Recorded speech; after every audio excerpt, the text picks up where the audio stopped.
Hey, what's going on, guys? This is Tariq Nasheed, and I'm inviting you to the Foundational Black American Expo going down May 27th, 2023, right here in the beautiful city of Dallas, Texas. This is an event you don't want to miss. It's going down at the Black Academy of Arts and Letters, and this is an empowerment event that you can invite the whole family to. We're going to have seminars and workshops that discuss things like business development, education, health and wellness, self-defense, and some of you businesses out there, we have vending opportunities where you can promote your businesses. Plus, we're going to have so many phenomenal speakers and guests. We got people like Dr. Boyce Watkins, who's coming down, Professor James Small, Sister Vicky Dillard, Riza Islam, Dr. Kaba Kamene, Ben X, Tahuti Mayad Ra, Erica Lachey, Red Pill, Blue Pill, so many people. So, yo, get your tickets now at fbaexpo.com. That's fbaexpo.com. We will see you here.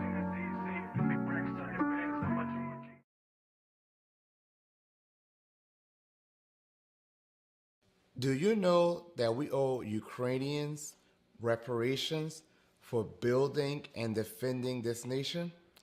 Oh, my bad. I meant to say Black Americans. Notice how there was not one study, not one hearing needed before sending billions of dollars to Ukrainians nor any other group. Yet, when the topic of reparations for descendants of American slaves is mentioned, we get told a motley of excuses. And I know some of you want to blame the Republicans, but it is for the Democrats that Black Americans vote 85 to 95%. And the Democrats have been complicit in their neglect of Black Americans as well. Maybe it's time we elect politicians that are actually going to fight for us. Maybe it's time we do something different, something better. Join me in getting us not just better, but the best. Join me in this fight. Thank you.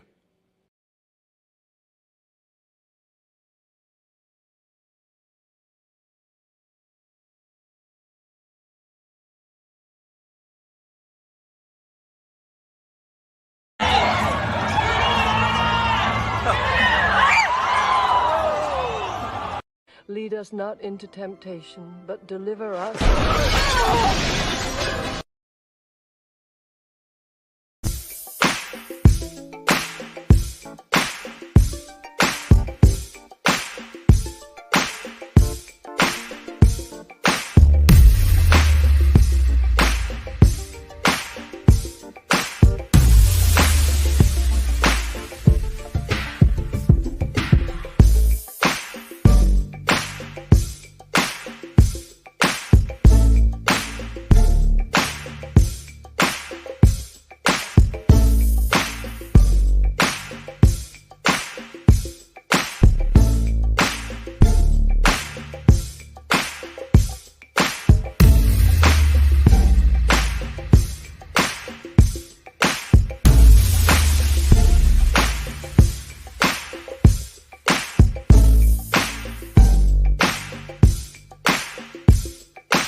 slick blaster. Dick dastardly, a monthly with sick laughter. A gunfighter, they come to cut the mix master. And living the true gods, giving y'all nothing but the lick like two broads. Got more lyrics than the church got ooh lords. And they hold the mic at your attention like two swords.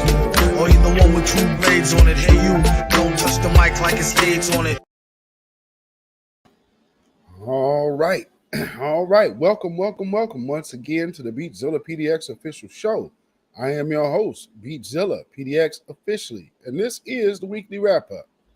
And of course, we are discussing the topic of the week, the topic of the hour, the topic of, I guess now could probably say the decade, if not more than that. And that is finally the person known as Carolyn Bryant has went on to the beyond to go be with her Lord and Savior, Satan. So we are going to talk about that tonight. And, we might actually talk to some of the family as well. So, because I don't have a lot to play tonight because I want to get to talking to some of y'all. So hopefully I'll get some hear from the family also to chime in on this conversation. But something I couldn't help but notice is that you have Joe Biden. I'm like, where is he at in all of this? Because his DOJ is the one that declined as of recent. And how they did it was there was no new, they wouldn't do a new indictment. But there's already a warrant for this woman's arrest that was never served. So you don't need a new indictment. You could have just used that one. Understanding how the law and how courts work. They definitely would have done that if the tables were turned and the person was of a different non-white status. With that being said, please, family, as y'all are coming in, please like and share. Please like and share. Hit the notification bell if you have not already done so, because you should be subscribed. And if you are not, because I can see the stats, so I know that, some of y'all have not hit the notification bell. And then for those of you who have, please let me know in the comments and whatnot if you guys are getting those notifications to begin with, because we know how that goes with pro-black channels. Also, if you would like to, you can also join this channel as well and become a member. That way you can get access to exclusive content. And as well as, I don't think I have my Patreon up here, but I do have Patreon as well. And there's actually a video that is already on Patreon that I'll be uploading into the member section, which I'll probably premiere that in the next few weeks. But that's the benefit of being a member. There's videos and content that you'll get early access to. And then there's some that you'll only get access to because those will never be public. So there's some videos that I put in there that I don't ever intend to air publicly. So shout out to all of y'all who enjoyed it. Shout out to my members. And see who we got in the chat. All right. We got Patricia Slade in the house. Jersey City in the house. All right. Lawrence Lilly in the house. Black first. Pensy Lola, y'all bless. It's been a while. Welcome back, sister. Shalom. Kid Gravity Beyond. B1 Night Rider checking in. What's going on, my brother? Dark skinned brother in the house. What is going on, my brother? Reginald Jeter. Black first. David Boyd. Black first. Rhonda Smith. TGIF, everyone. Stacy Quinton in the house. What is going on, brother? Hello from Los Angeles. Yes, sir. Maxwell Jenkins, Black first, everyone. What's going on? All right, so we are in here. And for those who are in the chat and those who are watching, y'all might just be watching. Oh, Stacy, you're a sister. Oh, my bad. Looking at the spelling, I thought, dude.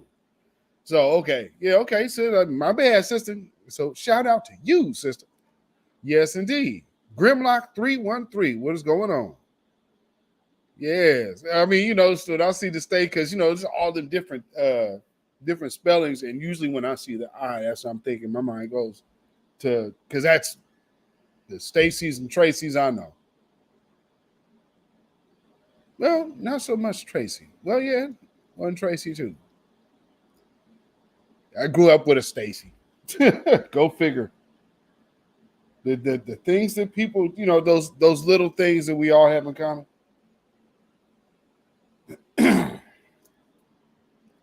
Be having them unique ass names out there or whatnot. You know what I'm saying? Oh man. So yeah, again, like I said, family, Carolyn Bryant has went on to the great Sulphur Lake. And it's very interesting some of the sentiments that are coming out by some of these folks out here. I subsequently did not see a whole lot of commentary about, like, from suspected white supremacists, except for one, which was really, really, really off base comment. But Aboriginal woman in the house, I see in the house. Yes, indeed. Good riddance. Yes. So, I've seen a few black women, and they're obviously non-foundational black American women, one woman, and then one white woman. And then one white woman was chiming in on it and basically did the whole victim shaming thing while acting like that's not what, I mean, come on. Acting like that's not what was going on. It's like, yes, that is exactly what was happening. And yeah, stop it. Oh, so yeah, there's some other stuff, because where is that? Let me get this in here. Because there's some things I want y'all to see about this whole Emmett Till. Like the relative came out and said something. I guess, he's a preacher. He's came out and spoke before. This dude.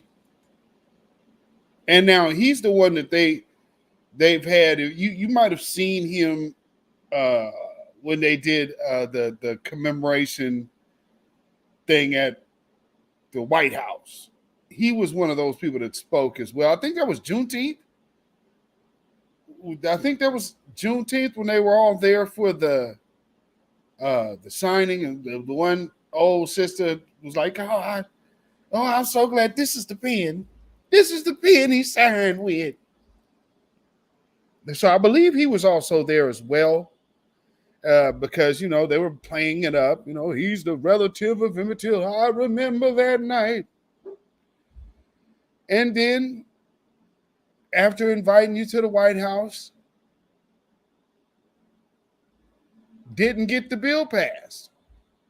Do y'all realize that all of the bills that Joe Biden was talking about getting done for black folks, I mean that Democrats, because of course Joe Biden never mentioned black folks, but that the black Biden sexuals always allude that we would be benefiting from, like, they're in the mind state now of just lying. Like, he did this, he did that, none of it passed. No, he made no emergency, nothing. Everything that he did on that level was for other groups. That was other groups, not us. So there's a lot of stuff going on right now that's just real super duper funny style. And so what I want to get to tonight is basically kind of connecting the dots. Because y'all realize that everything that's happened since this Tennessee thing, mind you, one of the biggest things about this Tennessee 3 and the Tennessee legislature and all of this racial this and racial that and the young people this and the young people that,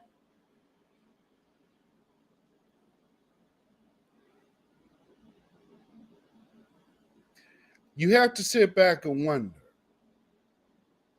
where were these people from Mason? That's Tennessee.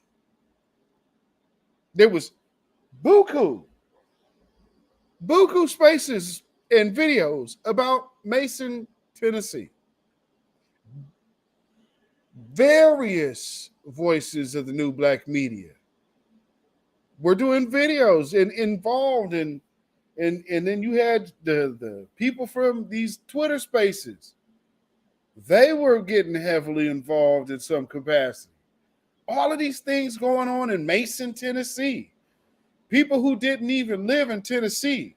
They weren't even minding their own state. They were minding Tennessee and making sure that, all of this, because again, the whole Save Mason, Tennessee is white, right-wing Republicans and just white folks in general, for the sake of white supremacy, taking over a town that is about to get this big, was it Ford contract, the Blue City or whatever? So just can't help but notice that. And then all of a sudden, here comes these guys out of Tennessee. Just take a good solid gander on this picture. Take a good solid gander and look all the way to the left. Don't miss that. Hey, don't miss that. Young and fed up. Young and fed up. Now, mind you, look at the dude who's on the like Afro Latino dude. This two, I guess, would be left of this guy. Looking toward the screen, of course, next to the woman in the pink or fuchsia jacket, whichever that is. That dude, he just won his race. He's an openly gay individual. I guess he's like one of the first Afro-Latino to be elected in the station that he's just been elected in. So I just can't help but notice the optics. And you notice AOC all the way over there, right? I mean, young and fed up. Oh, if I didn't know any better, I would say that this was an attempt at making these people look like they're actually grassroots. I could be wrong.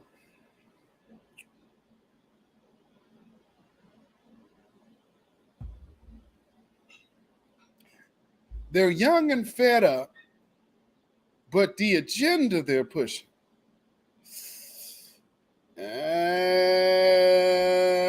just keeps. Look at the color scheme. Just.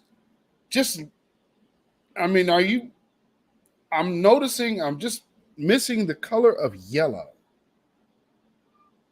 But maybe I don't know. Maybe red is subbing. Interesting. Tasha Peters, welcome, sister. Yeah. And then another thing that I've been noticing. There's a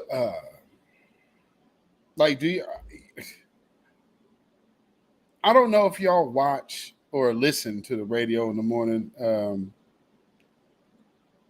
Steve Harvey, and I just happened to notice something the other morning because I was up early. Ricky Smiley has a show. I was able to catch the beginning of Ricky Smiley's show once, and it was gospel music for the whole entire time. So then the other day, when I'm listening to Steve Harvey's morning show, I'm like, this dude is just going in on this real gospel Baptist preacher, blessed and highly favored type of rant. And just like, yeah, you got to have gratitude and, you got to be grateful. When you wake up, you got to be grateful. Huh.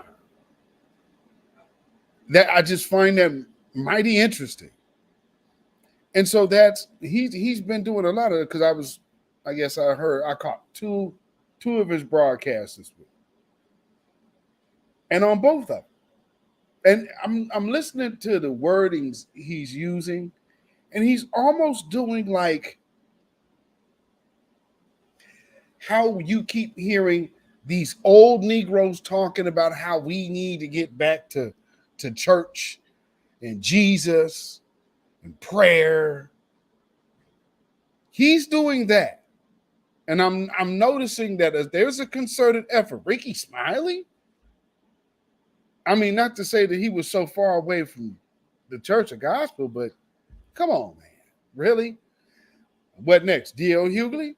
Because I can't help but notice they're all also part of the same frat as well. Don't miss that.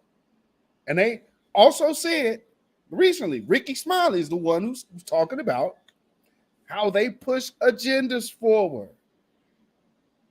Well, what is one of the things that we have been pushing here in the last couple of years, along with reparations and also a anti-hate crime bill for foundational Black Americans? Arresting and charging and finally punishing Carolyn Bryant. Notice how the mainstream news didn't find it important at all to cover where Carolyn Bryant has been all of these years.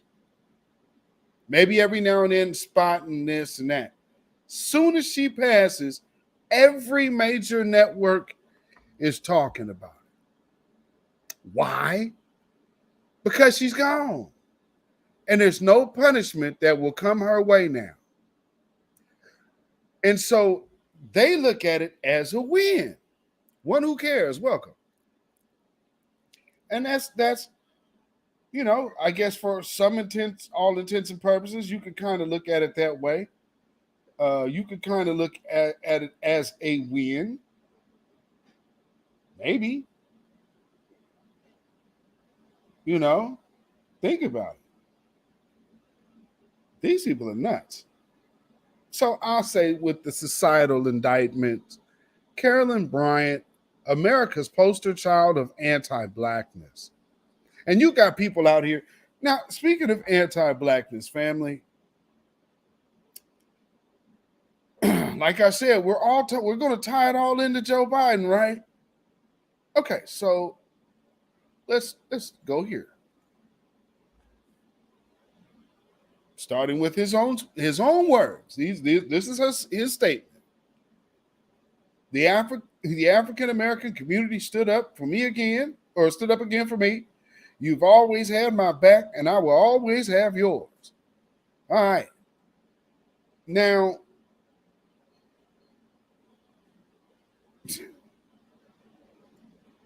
this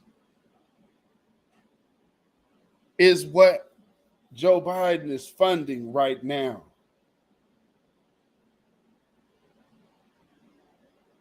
Right now is getting American tax dollars, getting tax dollars from people who are deserving and duly owed reparations. But you see these patches? They're bringing these people over here by the boatloads. This is going on. So it should be clear what Joe Biden has done while using this Ukraine situation is furthered the agenda of white supremacy. I mean, that has the Ukrainian flag talking about white power or white pride. So, I mean, come on. We see what time it is. Also, the uncle, or what was this guy? Like I said, we're going to get back to this preacher dude. So yeah, this just came out not too long ago. So on the 12th. And so this dude, Willard Park, he's already come out on some forgiveness type of stuff, unfortunately. Not that we could really expect any less from the old Negroes. But because again, I'm going to get to the Steve Harvey video here in a second. Because what I want you to understand is Steve Harvey is starting to get into talking points. Well, I guess he always really was, but he sounded like this dude.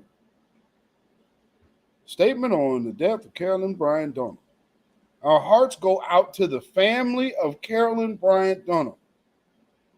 As a person of faith for more than 60 years, I recognize that any loss is tragic and don't have any animosity toward her. Wow.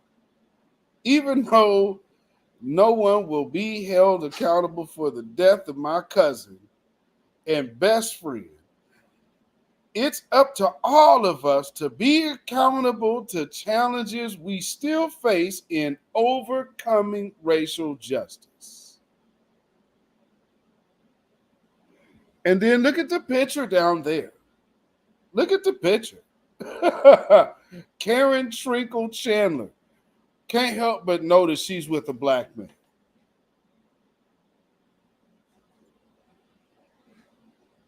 Can't help but notice that. Wow. Wow. And that's this dude that's talking. So he doesn't have any animosity. He's just, it's all good. It's all good. Lord. So without further ado, let me play this let me play this clip because I think it's pertinent for people to think like that dude and people of his ilk. And because we have to really, really get these type of individuals out of our mix. These people are a detriment to our community. Talking about, well, I don't have any animosity towards it. What? That woman ski-skirted justice for her whole life. And the very first thing that you going to say, that's like, well, we hate the sin, not the sinner. Well, I'm going to reflect back to one of our good revolutionary brothers and let him tell you from his perspective. Some of you say, but it's not the white man, it's just the system. It's not the white man, it's the system. If we can change the system, we gotta change the system. You sound like a fool. It's not the white man, it's the system. That's just like saying, it's the spider web. It's not the spider. It's the spider web. It's not the spider. And you work to tear down the spider web, but you leave the white spider, and the white spider will weave another spider web if you tear down the spider web that's in front of you. You haven't stopped the system. You haven't stopped the spider web until you deal with the spider, until you deal with this no good beast, until you deal with this bastard, this cracker, until you deal with this.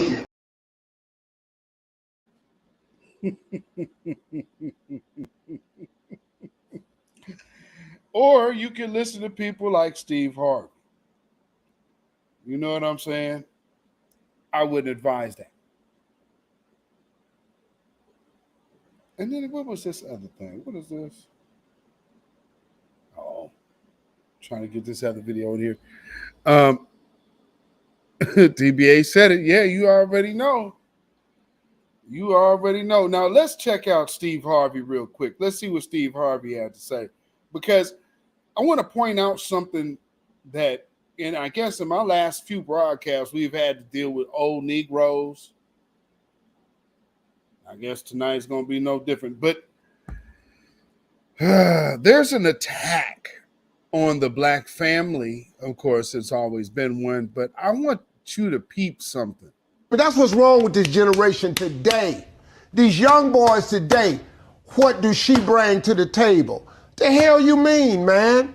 What do your ass bring to the table? You got a woman that can come to the table that can make another you. What else she need to slide up to the table with?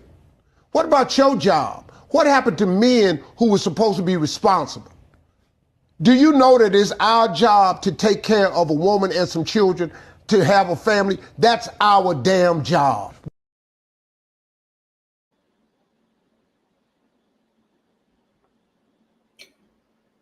Now, okay, I can agree with that's our damn job.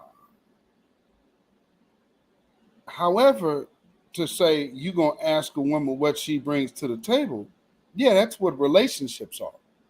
Relationships are compromise. You're building a partnership. See, what this dude is doing is I don't know, maybe people are, trying to rekindle the Derek Jackson wave, I guess. But what that is he's saying, okay, man, she can make another you. No, together we make another us. So notice what he's doing right there. That when you hear people talking like that, because be careful, because it might sound good.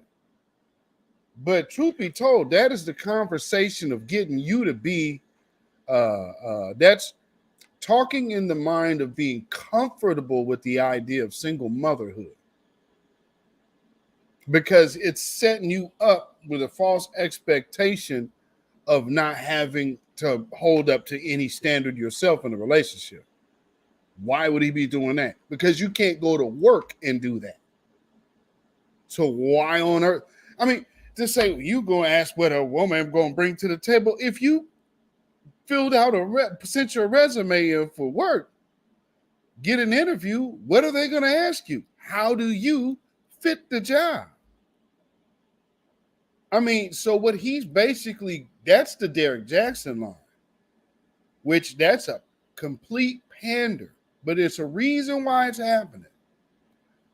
Because see, we have what the up and coming voter class that has parents my age and younger. And so you're dealing with a whole different ball game when it comes down to the black voter block. On top of that, we're going for lineage-based reparations, which would also solidify us as being tied to this land as well. Which that should have already been done, but then I guess it has been done, but we need to have it in stone. You know what I'm saying? But it's just so nuts, the fact that when you hear him say that she could make another you, no, because without me, she can't reproduce me. So you hear what he's saying? And yeah, he definitely got a few divorces on his resume. Absolutely.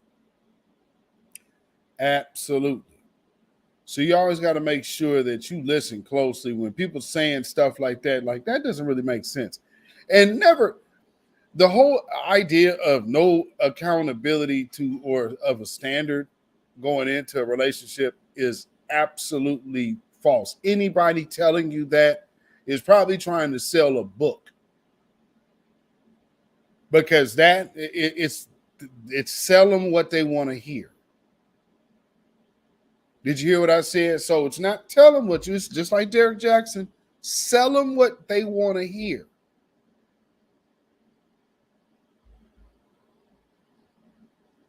Now, you could be on the flip side and sell them what they don't want to hear. We've seen how that also will get attention. So, I mean,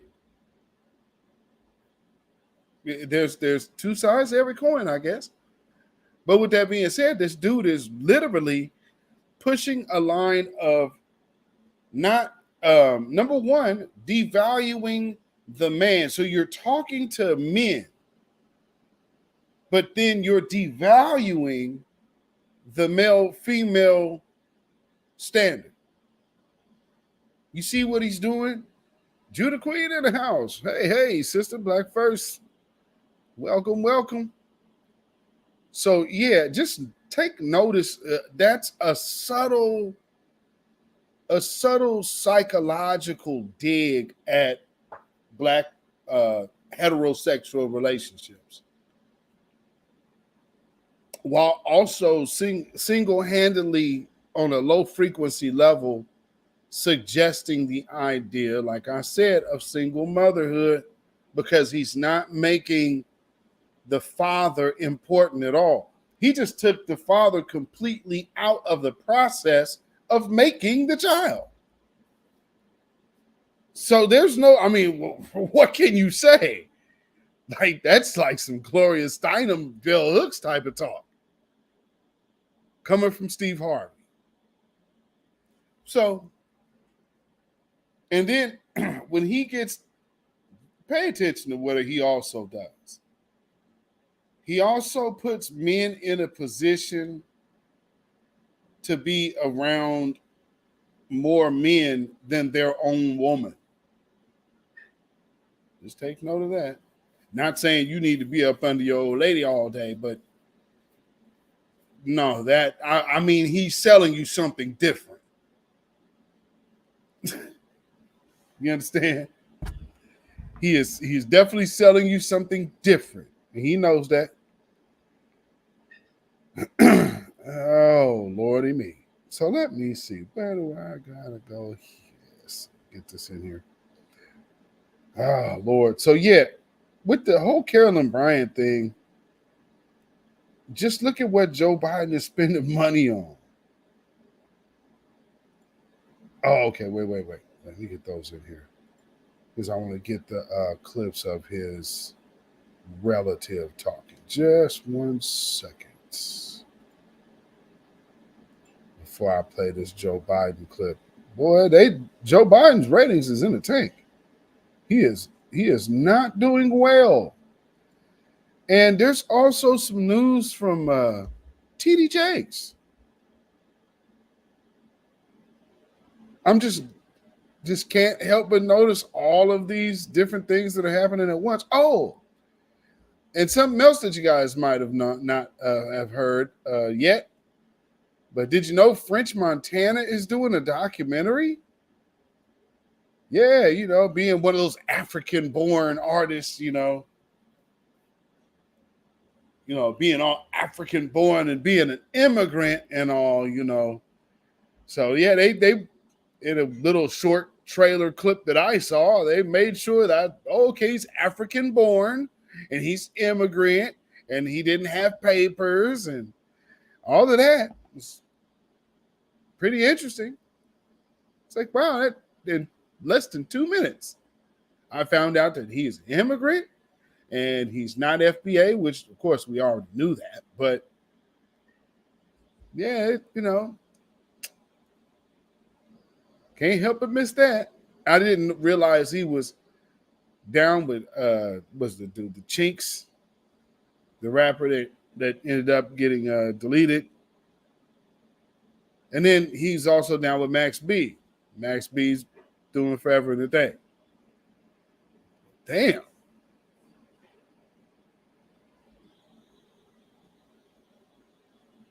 No wonder he get along with Puff so well.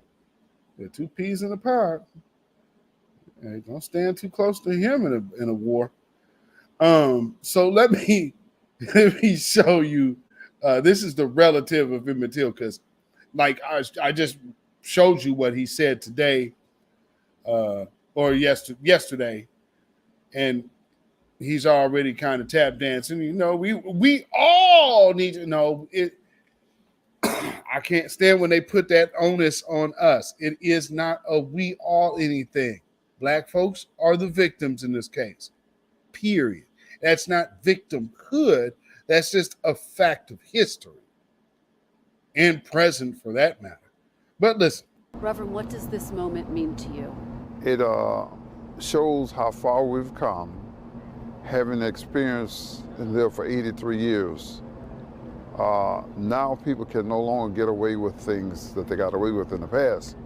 And we've seen some of this happening already, but this gives validity to it. It gives power to the people who are seeking justice and trying to do the right thing. So I'm very appreciative of the people that had the fire and the ability to stand up and do what's right, and say thanks to them.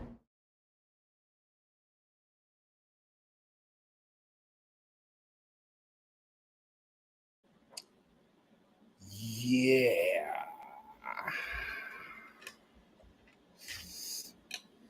All right. Well, how about that?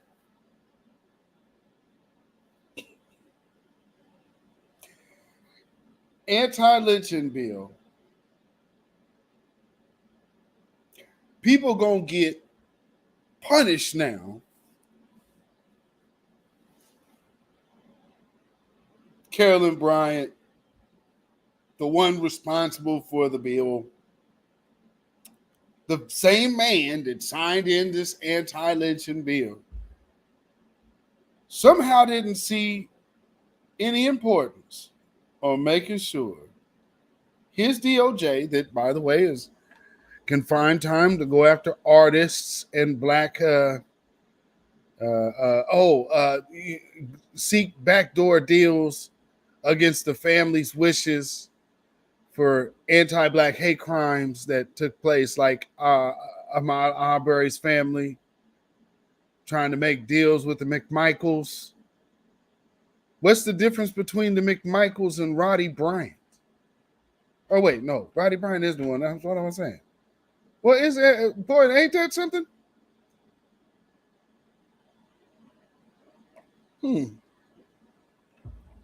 What are the odds?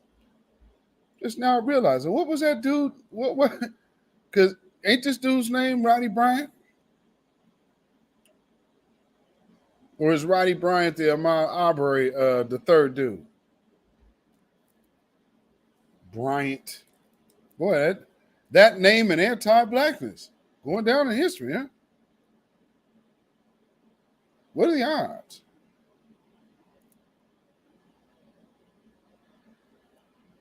And you got Joe Biden's DOJ trying to cut a deal with the McMichaels behind Ahmaud Arbery and Mama back. That ain't Trump's DOJ. That is Joe Biden's.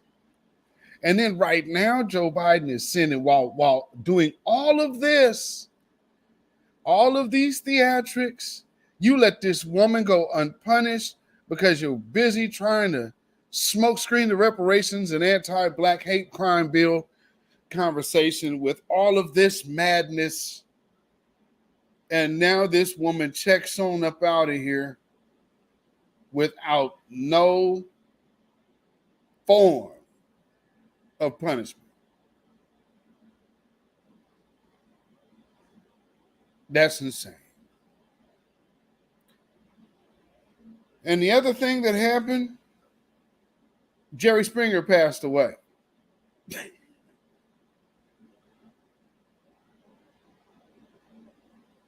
Okay, Knight Rider, Roddy Bryant is okay. Yeah, that's what I'm saying, man. Look, ain't that something? So in the death of Ahmaud Arbery, there's a Bryant involved.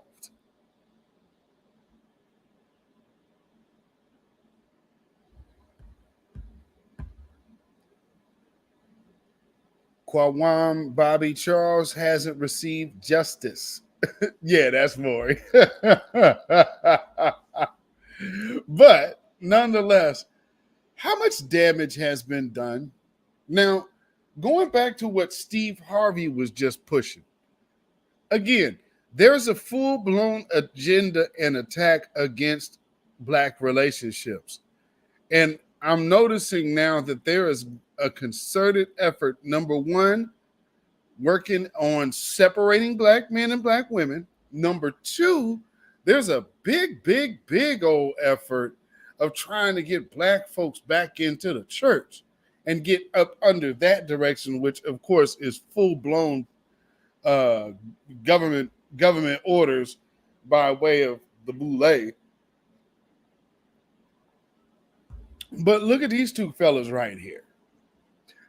How much damage have they done to the black psyche?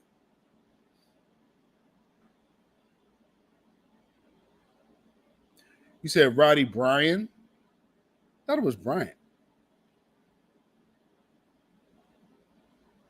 So it's Brian, not Bryant? Yeah, okay. Close enough. Not identical, but close enough. But yeah, look at these dudes. Just think of where we have went and all the stuff that they have pushed. Even spawned Steve Wilco and all of these paternity shows. And now one thing that is synonymous with the paternity shows is it was overtly promoting a lack of accountability in females, also while promoting promiscuity, at the same time acting like that's not what they were doing. You understand what I'm saying? So they had a lot. Stacy said, "You are the father." Oh yeah. Yeah, I stopped watching Jerry Springer and Maury. You have to. I mean, that's like it's like the low vibrational TV. It's like burnout television. And then, it started becoming so scripted. But the one thing that was for certain is they were always pushing the whole, well, she's got 14 potential dudes that might be the father of this kid. I mean, you're looking at people with outrageous numbers. And now, well, the most important thing is that there's a baby here. Really? Because if you're not going to address the conditions that this kid is in and around, well, then how are you stopping the cycle? And how was that a healthy environment for this kid in the first place? Because if there's 14 dudes blowing through at any given point in time, well, what's next year's roster look like? You understand what I'm saying? And that was being pushed as if it was cool. Fast forward to the city girl thing.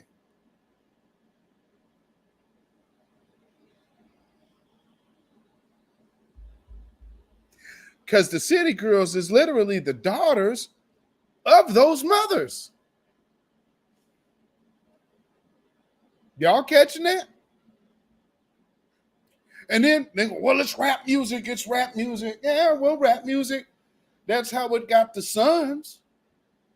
But see, they sit up there to, the black man and the black man. And that's what, no. Wasn't no black man out here with the power to widely influence women out there like that. This system has always prevented black men from doing that. So they gave you Maury. They gave you Jerry Springer. They gave you Oprah. Oprah was safe because she's a woman. There wasn't no man. They had Gladys Knight, ex-husband, I think. He had a show for a while. It was a Les Brown. That didn't last. I think he was trying to be a little too serious. And that was at the time when they was kind of experimenting with just seeing what worked, throwing everything against the wall to see what sticks. And but this stuff right here, it straight up mind rot television. And now that we're getting back on a wavelength of being focused and being intentional about our agenda, we're seeing these folks they're going out of their way trying to start to throw all type of monkey wrenches in the program. So now You got this. Young and fed up while paying for this. Queen Adia in the house. Welcome. Hey, sister. Been a minute. Cyberdyne 100. Queen Adia said Jerry Springer was Jewish, whose parents fled from Landsberg in Prussia. Yep. Oh, yeah, they know who. Yeah, you already know. You already know. So, yeah, just, good Lord. I mean, it's in your face.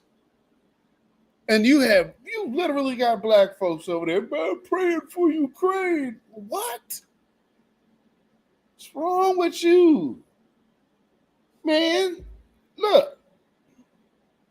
You want to go from a Confederate flag to saying, hey, we're going to pray for these people over here. Let's bring them on over here. What? Because Joe Biden told you it was a good idea? If nothing else, this should tell you what type of time Joe Biden is on. You know what I mean? Because, damn, doesn't it say, okay, if he likes Nazis, who is he not liking?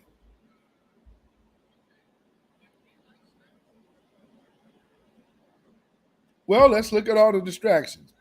There's this.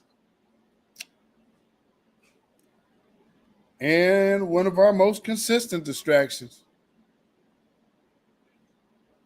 That.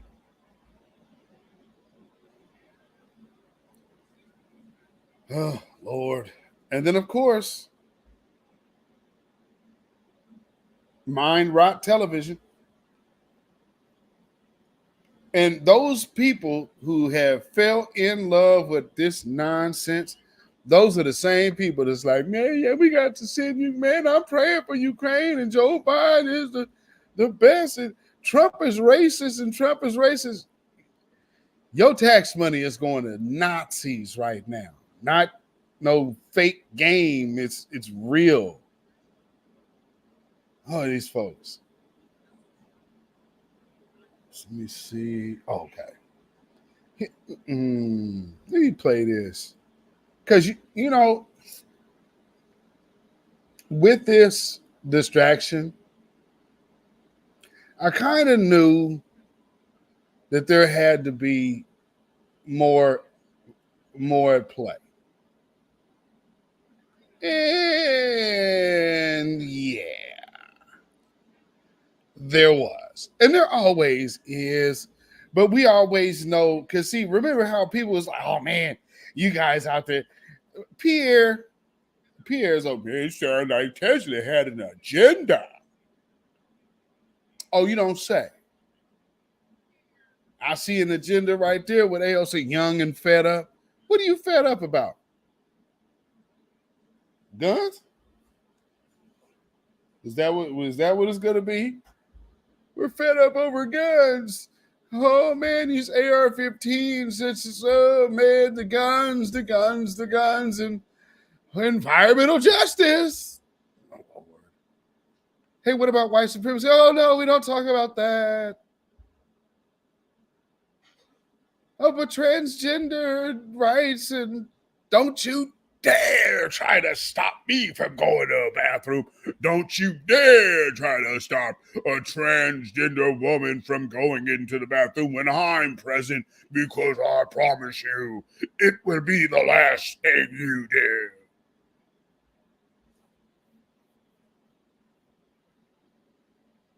Big old burly, weirdo looking bare face. I mean, dude.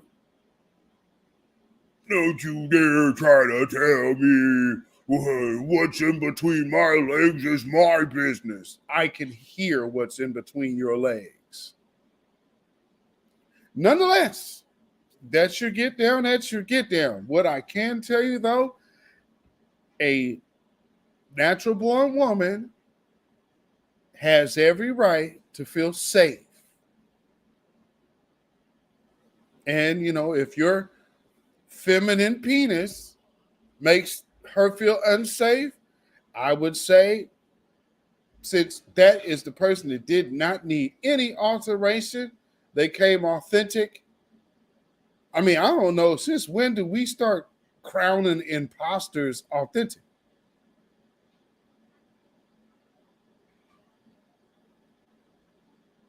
Damn, that just made me think of the second chapter of Revelations. But I mean, it just boggles the mind. Nonetheless, in tandem with the stuff that was going on down there in Tennessee, I think this is Minnesota, Missouri, or something like that. Yeah.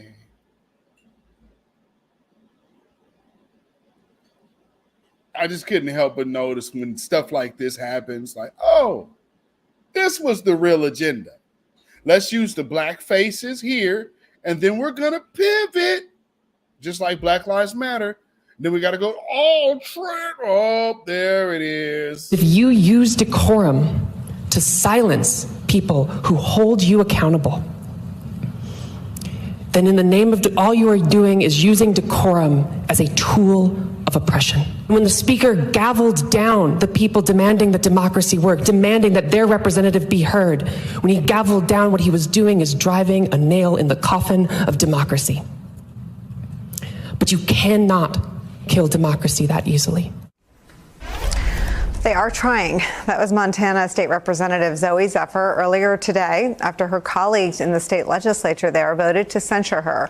They barred her from the House floor completely. Her remarks today mark the first time Representative Zephyr has been allowed to speak since warning her colleagues that if they ban gender-affirming care, they would, quote, have blood on their hands. Her microphone has been repeatedly disabled when she's attempted to speak, and she has been misgendered by her own colleagues. 7 of her supporters were arrested yesterday during a rally urging leaders in the legislature to simply stop silencing her.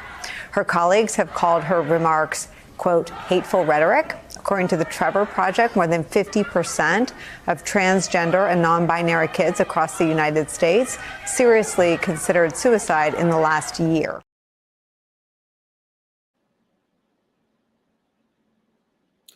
And also understand, when they went and did the whole thing, family, just notice the spin. Because it's literally been the violence coming from the transgender community. The plotting and planning against innocent children at school. It didn't come from the gun manufacturer. It came from this community.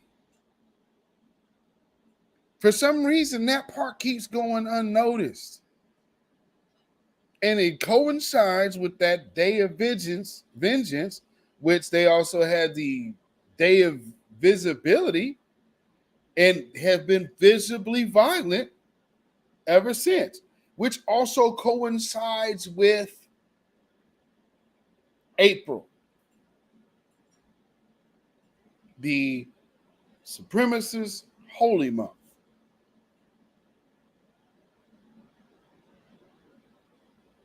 Go figure. Yeah, go figure.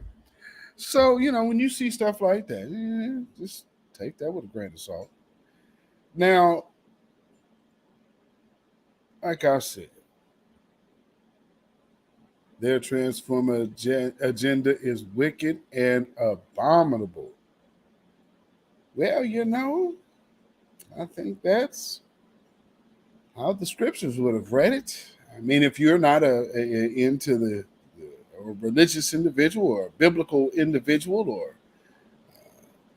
spiritually in tune with prophecy, then hey, that might not be up your alley.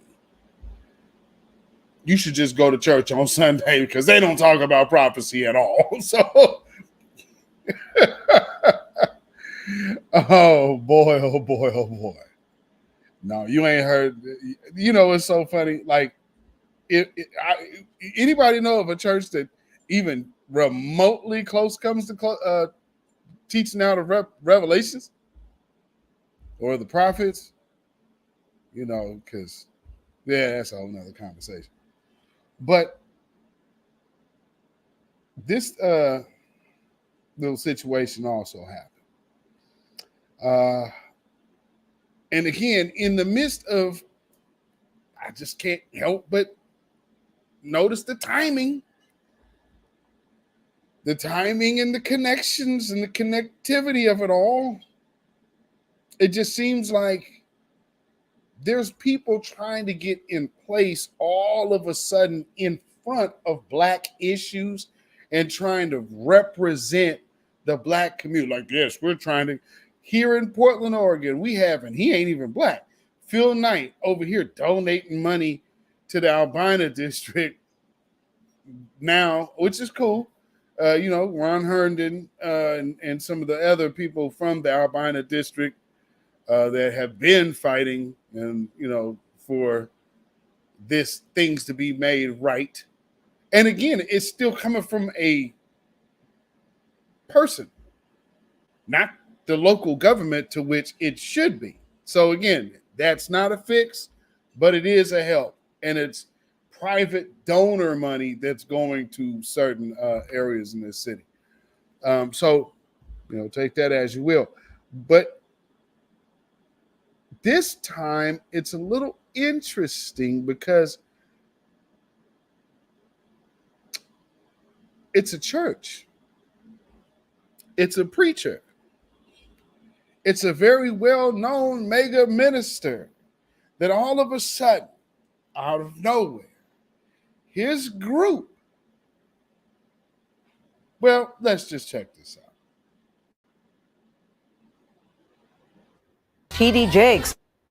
The TD Jakes Group and Wells Fargo are announcing a 10-year partnership to build communities for all income levels. Now, this partnership includes a commitment of up to $1 billion with a B from Wells Fargo to help pay for various projects. Their first project is a mixed income housing and retail development outside Atlanta. The nearly 95-acre property is a former Army base, Fort McPherson, which is right next to Tyler Perry Studios. The TD Jakes Group is a conglomerate of 4 business units: TD Jakes Ministries and TD Jakes Foundation. Those are nonprofits, while TD Jakes Enterprises and TD Jakes Real Estate Ventures are for-profit entities. TD Jakes himself.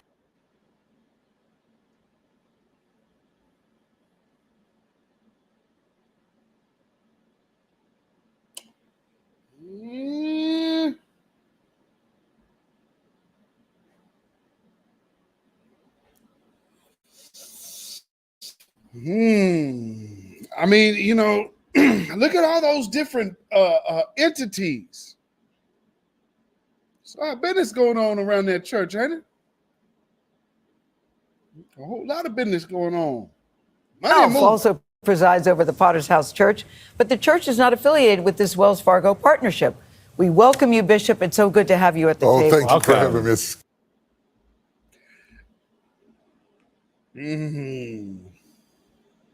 All right, Gil, you really clearing things up and making sure the clarity's there. Oh, okay. Good to be with you. Yeah. Clearly, you have a lot going on in your life, but explain exactly how this is going to work and why you wanted to do it now. I think it's imperative. The fierce urgency of now indicates to us the fact that the future looks for minorities, Black people, brown people, and also poor white people who are finding it.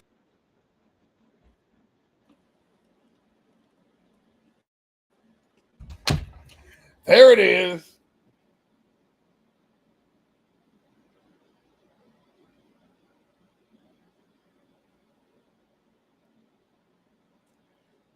Damn, you couldn't even get, was he even talking 30 seconds? Good grief, dude. Bro. No, sir. No. I mean, even poor white people. Oh, that's what we doing,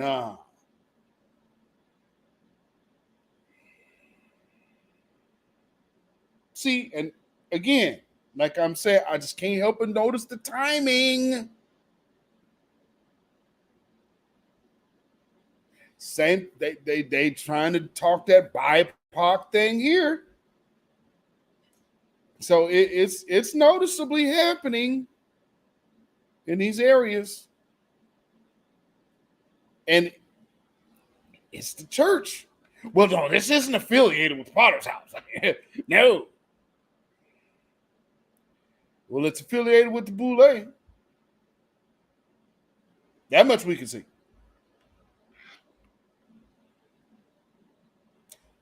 Difficult workforce people to find a job, to find opportunities, to get housing, get upward mobility, to have communities that are built in repressed neighborhoods and revitalize a community, giving the homeowners who live there or people who live in the community a chance to stay there for affordable rates. So this is an exciting moment for us. We're really, really thrilled to be able to.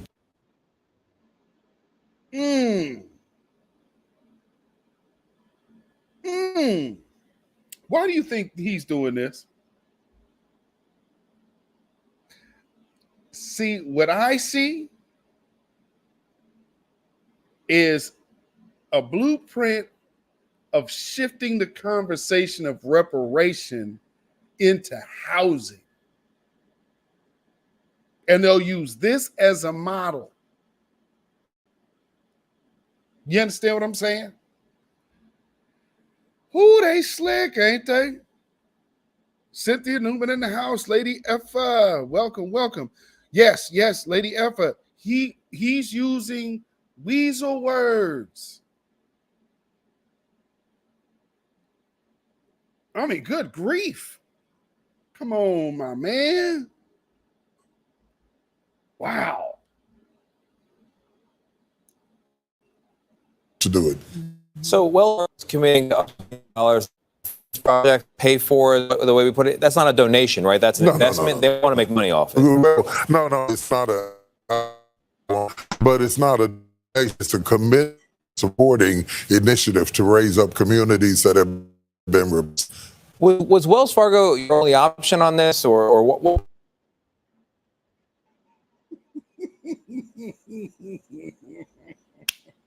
Now you know I'm right. And now you know I'm right. Did you hear how he just sidestepped that? Did you hear how he just sidestepped that? Oh, no. I don't know really. I don't know what the reason is behind that. I mean, no, this is just to uplift repressed areas, you know. I mean, no, they not looking to make money. No, they're a bank. Banks don't make money. They just go into business with $1 billion for uplifting. So on the back end, the banks got a bailout if worst case scenario happens. For them, I mean. So, reparations. All right, let's start working out the relationships now, visibly with the community, so when that reparations check does hit and y'all start looking to buy housing and come do business with us. Because, you know, think about it. Now, they're not probably going to land us because we're going to go get a black bank. But what they will land, you know, we got to do that. This is what they gonna land with that. Watch these old niggas. You know I'm right. Y'all know I'm right. I mean, and then just think about it. You got these weird fez wearing dudes popping up out of nowhere with, you know, just nonsense, mucking up the conversation of reparations or whatnot. These things have been taking place, but I can't help but notice that this brother here is on a mission.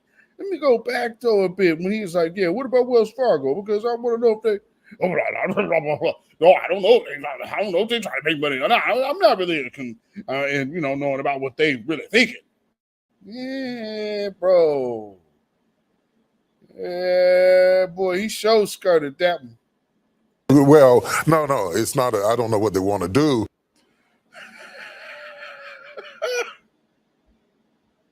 Fund these projects, pay for is the way we put it. That's not a donation, right? That's an investment. They want to make money off it. Well, no, it's not. I don't know what they want to do, but it's not a donation. It's a commitment to supporting initiatives to raise up communities that have been repressed.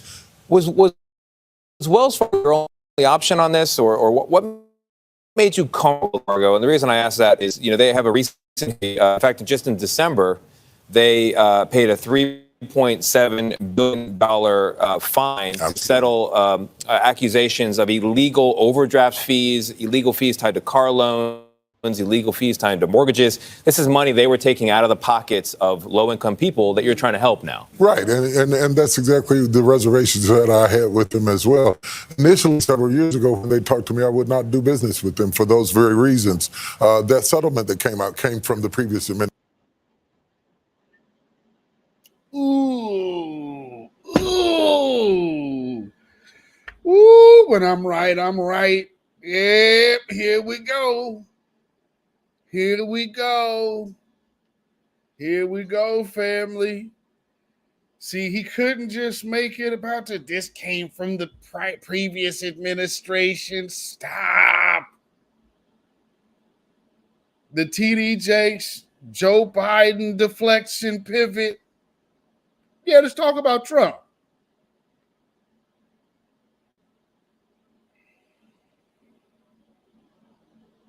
And not to mention, what does Trump being president have to do with any practices of a bank? They practices long before Donald Trump came along. And that man is almost 80. The hell is he talking about? Now you know you being hustled. Now you know you being hustled. This is Democratic boule hustle right here. Also, don't forget, I just played that Steve Harvey now. Now you're being, and he up there, why is he saying that to Shannon Sharp? This is a conversation, because why he tried to go into that barbershop scenario and setup. Like he talking to us, get your ass out of here. Woo, these cats is, boy, the treason, I guess, is the reason for their season, because this is insane. Right, and that's exactly the reservations that I had with them as well. Initially, several years ago, when they talked to me, I would not do business with them for those very reasons. That settlement that came out came from the previous administration. They have a new leader now. They have a new administration, and they're beginning to right some of the wrongs. This is not going to right it all at once, but it is a start toward justifying and rectifying some of the mistakes that have been made previously. The other reason is when other banks stood back and looked, Wells Fargo stood up and said, I'm willing to make this unlikely alliance, this very unique alliance. I've written a book called Disruptive Thinking, and this disruptive alliance between us is designed to lift up underserved, underrepresented communities. What do you get out of this?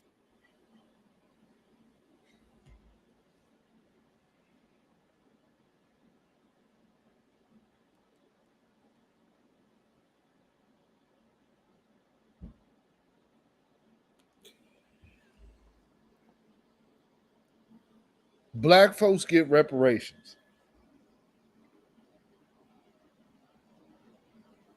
Black folks have a bank bureau. As soon as that starts yielding success, because the value would be ever rising, because a black bank would not have to rely on Black Hollywood or Broadway or Black Wall Street, and all it doesn't have to worry about the upper middle class. Nah, the field now goes. The field widens tremendously, and it overnight birth a black banking industry to where those folks want to bank at our banks.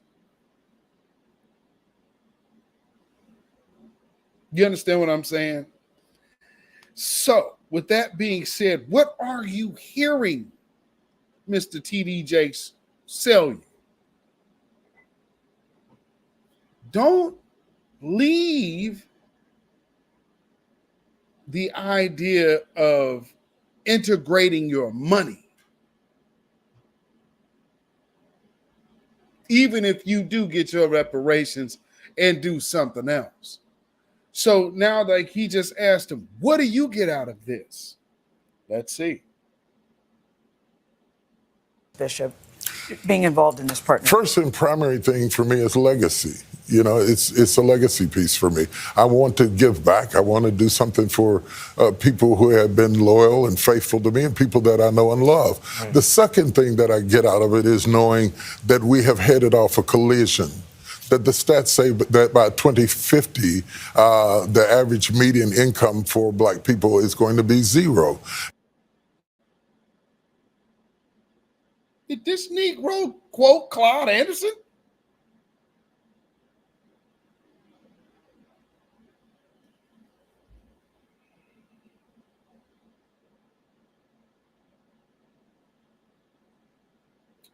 This is from high up. This agenda did not fall off the sky.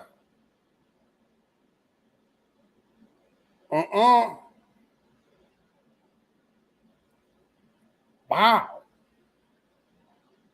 Because truth be told, thus far, the tone of this interview is about economics. You're moving away from politics and putting repair of the black community in the conversation of economics.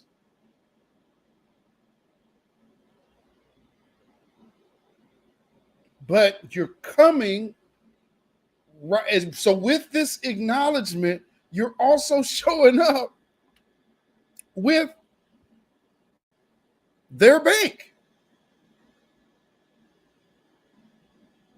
So again, there is still an element of control that you are bringing to the people and selling the people on. Because why is he targeting that area? Us, the grassroots, you all. That's why. $1 billion to combat empowerment. Ooh-wee. Boy, that's some kind of treason. And so we have got to get in front of this with STEAM, with technology, with job creation, with entrepreneurship, with mixed income housing and schools, closing food deserts, doing things like that I think are vitally important for the future. And you want to make sure that people understand this is not low income housing, this is mixed income housing. Why do you want to make that note? Well, we try. What does that mean exactly? Yeah. We were going mixed income housing. Mixed income housing means that your neighbor across the street might be a doctor, somebody else might be working for FedEx, and somebody else might be underemployed and a janitor. The reason mixed income housing is vitally important is because we've tried low income communities before and they fall into the abyss and become ghettos. Mixed incomes have a much better result, safer, better.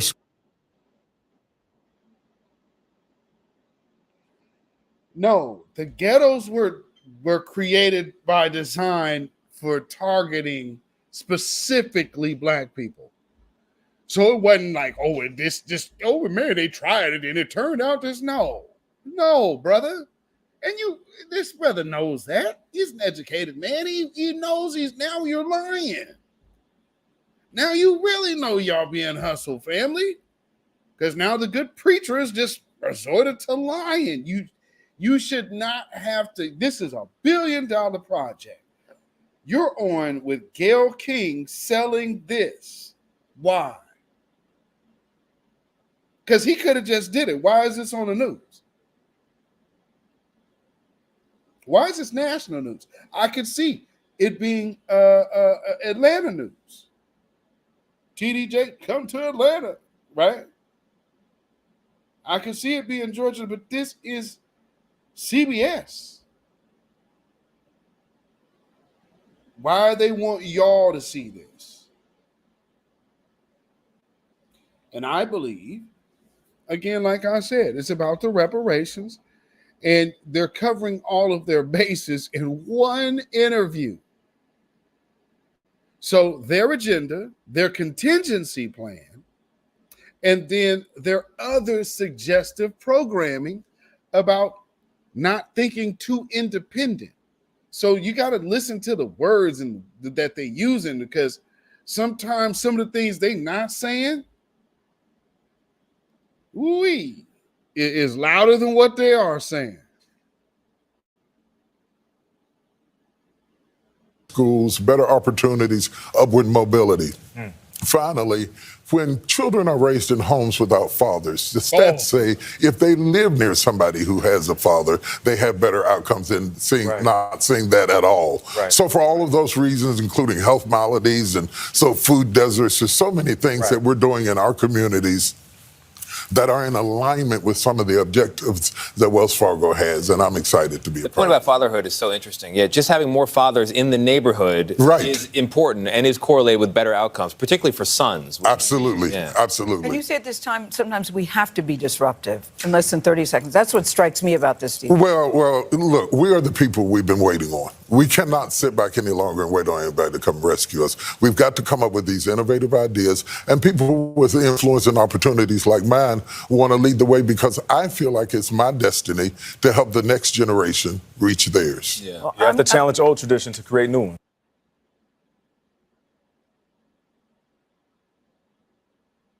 Now, somebody can say maybe they ain't listening to us. Ain't nobody paying attention.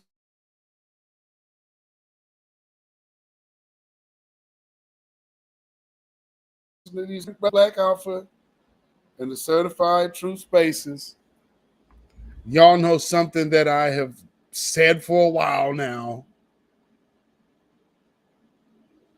We are the future. So you know how they talk about these icons? We're it. We are it. Matter of fact, Tesla was in that space. Tesla Figaro was in that. She was on the stage when I said it. So it's like, I can't help but notice, because you know they're checking her out. They're peeping her out, you know, how she can maneuver in between different circles and venues. So I can't help but notice, like, pay attention when you start hearing our verbiage coming out like that.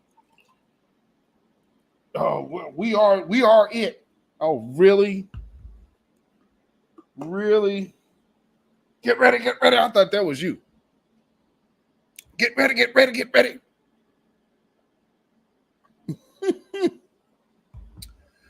Family, do y'all know it went from like winter here to summer overnight? And it's springtime right now, but today out of nowhere is just interestingly hot. So like hopefully we not heading towards one of them things we had a few years back, because I'm not trying to go through that. 116, like, this is a cold weather place. We ain't built for no 116 degrees. Jesus. Okay, so getting to the last clip I want to play.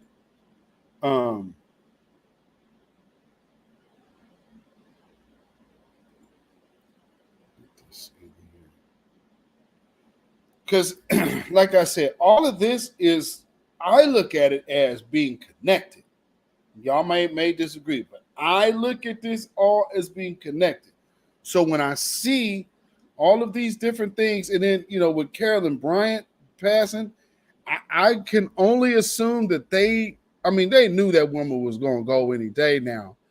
But it's kind of hard to sell the "oh, we care" thing about black folks, you know, and then you got the good reverend come out there basically just muck that up. Well, I don't have any animosity. We all need to do better. Like, no, that's another person that will speak against reparations. When you hear, here's prime example. They got him up there, and he'll be one of those people right there. You automatically look at him and assume, well, considering how you are related to Emmett Till, you would definitely be about our reparations. Y'all better think twice. So with that being said, Joe Biden has already announced that he's running again. Robert Kennedy has announced he's running for the Democratic nomination. 70% of Americans do not want Joe Biden to run again. He is refusing to concede to that notion of America. And I guess, to see him and Strom Thurmond and all of those other Dixiecrats visions through, I guess he thinks he needs to have another term. That way you could get all of the Ukrainian Nazis moved into the Americas, into the United States. You can start training them up to be policemen, because that's the ultimate goal. Now they got robot dogs. Yeah, all of this is by design, fam. They are doing this to bring them people over here to be police. Why do you think they have these battalions? They don't want them broke up. They're funding them as is. This guy, the guy that will sign in a bill, an anti-Emmett Till lynching bill, or anti-lynching bill for Emmett Till, and then not prosecute the woman who's still alive that got him lynched. And now she's gone. And now his ratings are in the freaking tank.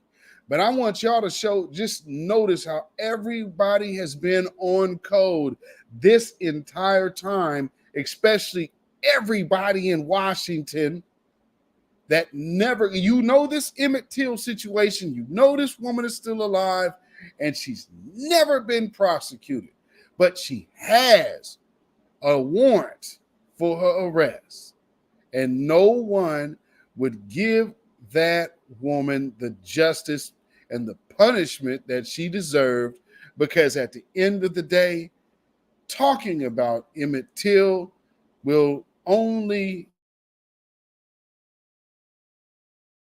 be giving punishment for the person who put him in that predicament, who was, still there. Yeah, now she's gone, and we'll see. Yeah, and that bill has not stopped the anti-Black hate crimes at all. Matter of fact, since that, hate crimes have spiked. Anti-Black hate crimes have spiked. And that man's still damn silent. He's silent, Biden sexuals. I know it hurts, but family, Biden sexuals, you got to know your guy is done. But check this out.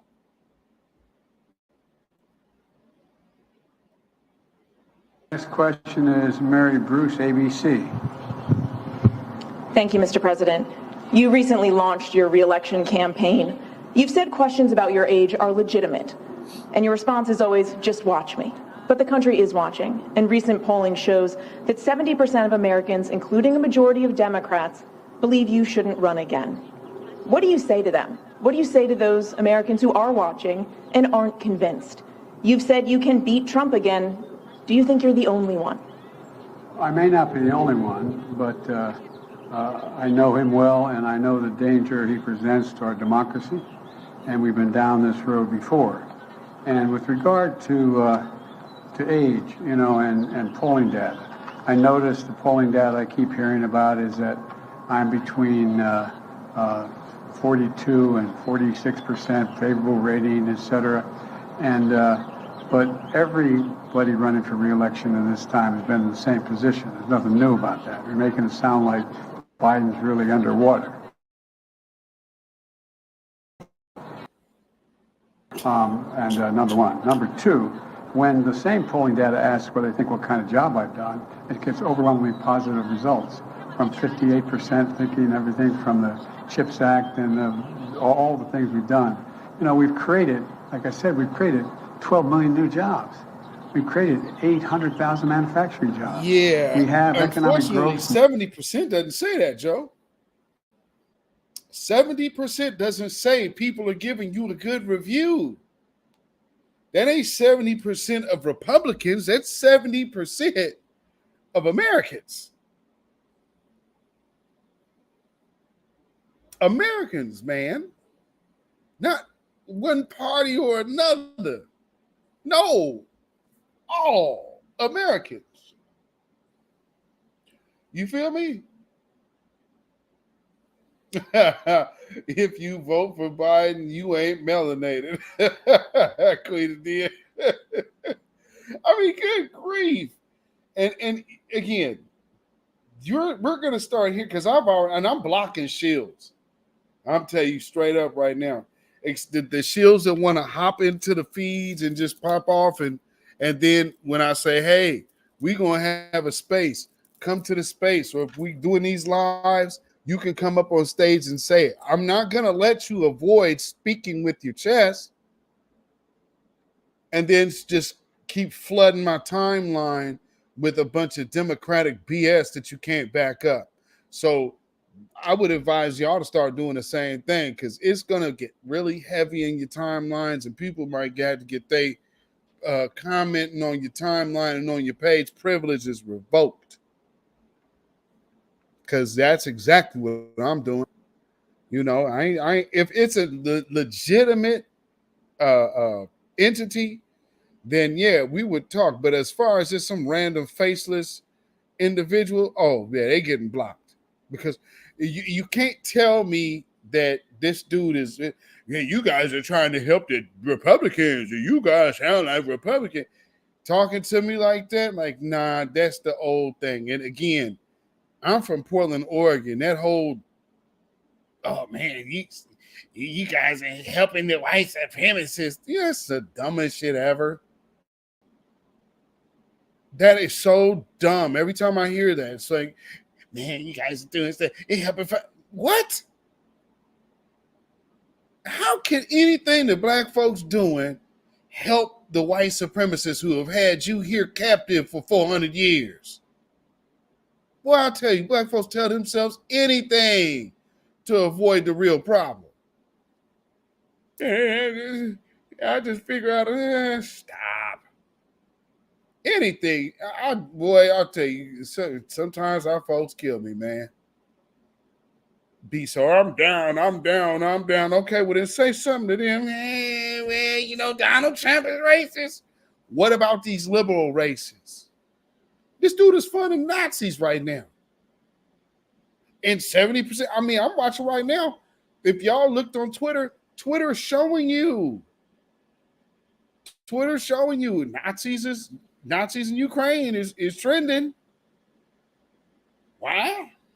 Because it's Nazis in Ukraine and our money's going to them. So when you see stuff like I said, you know, suspected Joel off Twitter, hopping on your timeline, you guys are trying to help the Republicans. No, trying to help ourselves because that's what's going on. And then you got other people, but this is usually what they're gonna be sounding like. Shuffling and scratching and bootlicking and buck dancing.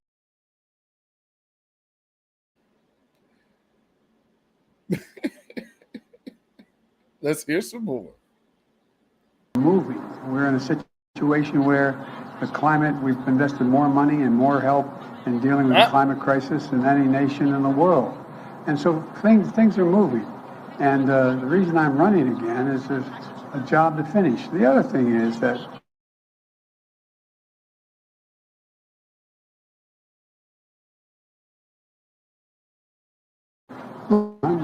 in the hole for the 4 years that he was president, I inherited a nation that had a serious loss of credibility around the world as America first. And, you know, the first meeting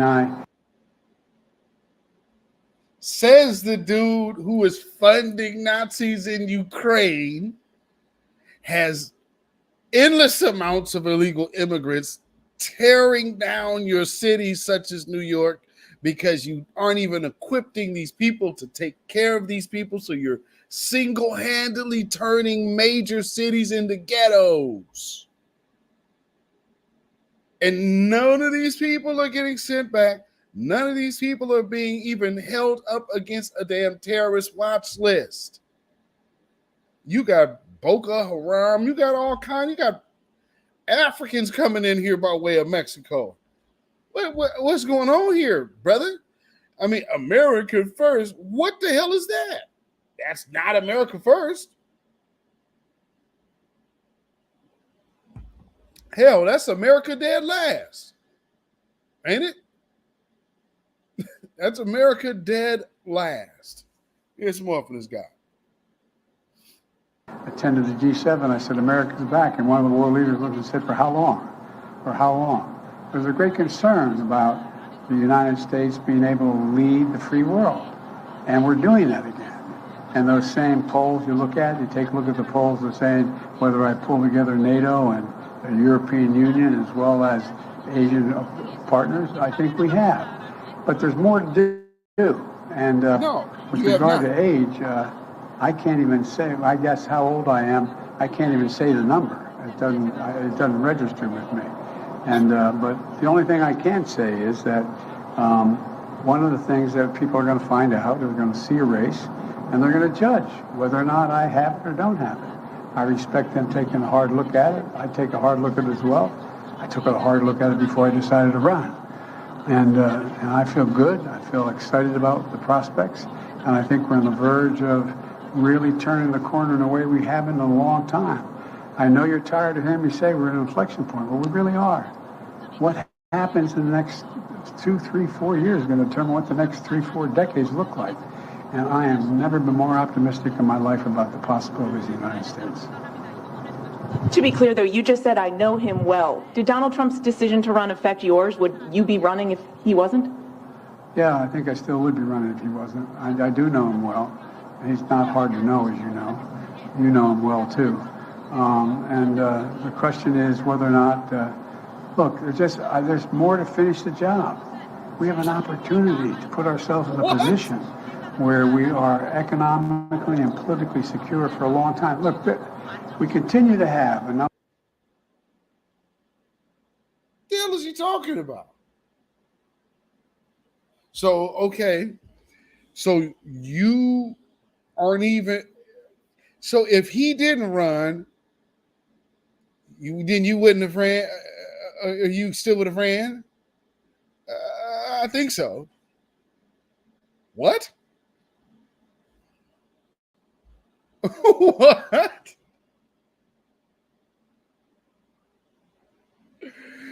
Not sounding very confident there, Joe. Good grief. Yeah. Yeah, not sounding confident at all. Wow. Yeah, well, again, and this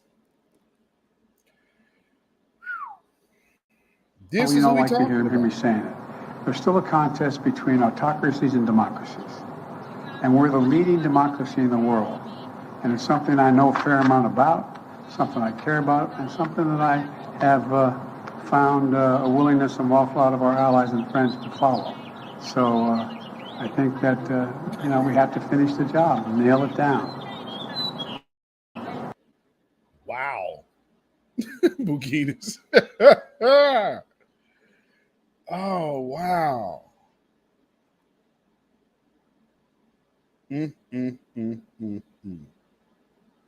So, yeah. Oh, Where's that at? I gotta show y'all this other thing.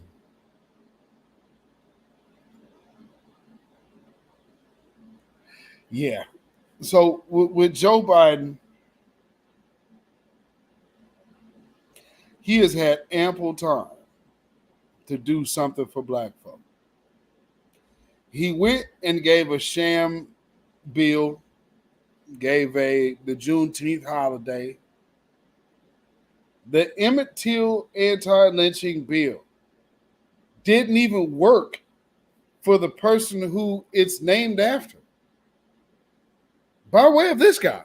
But the very same president is trying to go have his DOJ make deals with Ahmaud Arbery's deleters.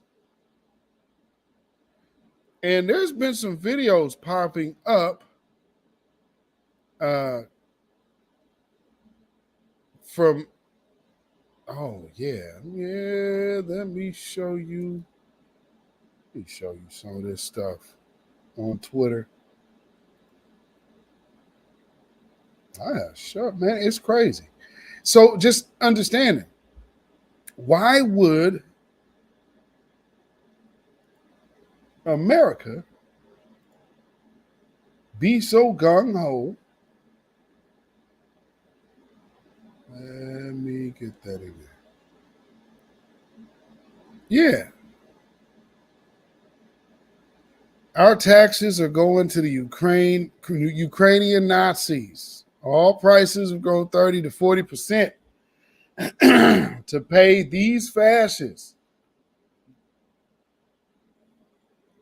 I don't really see a lie here. You feel me? I don't see a lie here. So I've noticed they've just recently brought the price of eggs down. So we being overpriced here, our money is going over there. And let me make this large on the screen because let y'all see that. Where's that at? Right there. Family.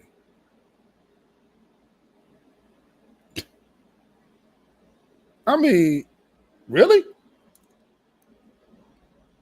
And this is what's being funded.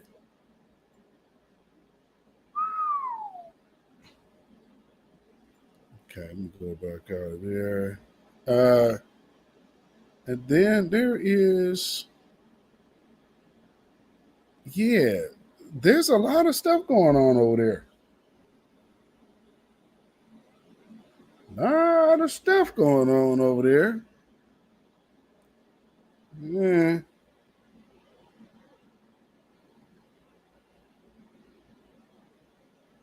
So this looks like the deleted children by way of this invasion. Now, see, we're told all kinds of things over here, but as you see right there, there's a lot of innocent collateral damage taking place right here.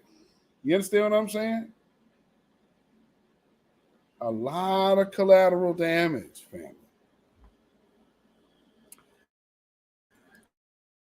But that's just not it. Again, to speak to what our money is going to, the day where, or the week where old Dunham is up out of here.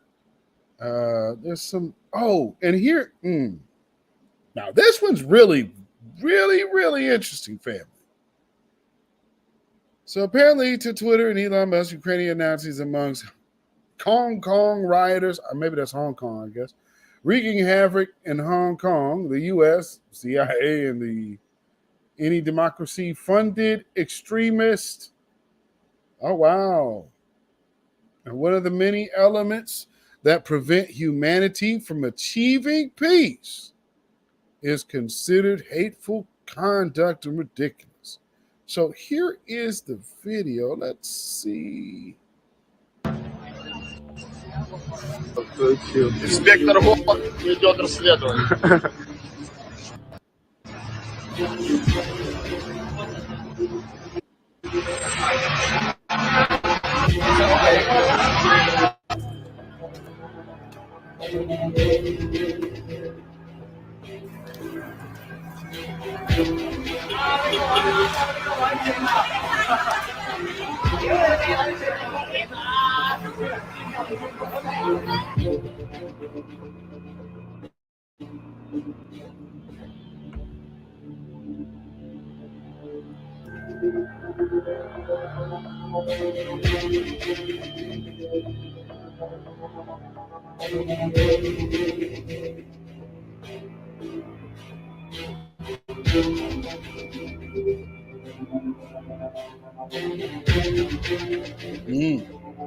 Wow.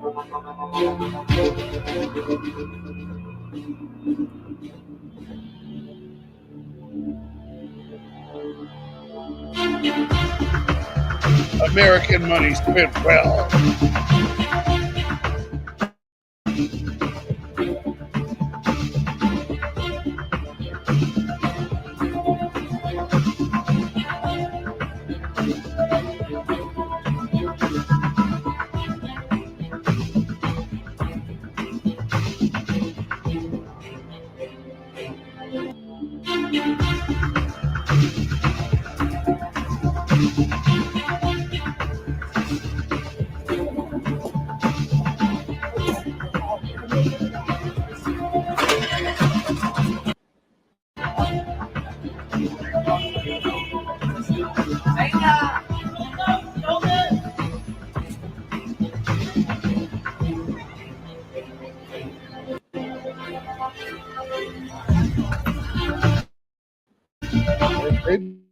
That deep out there with Hong Kong.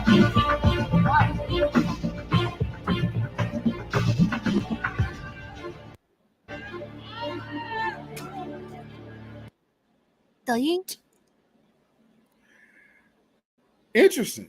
I mean, I have to really wonder what the hell is going on in Hong Kong.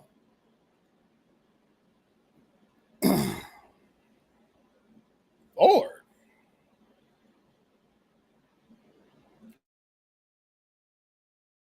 And you have a bunch of Ukrainian Nazis in Hong Kong.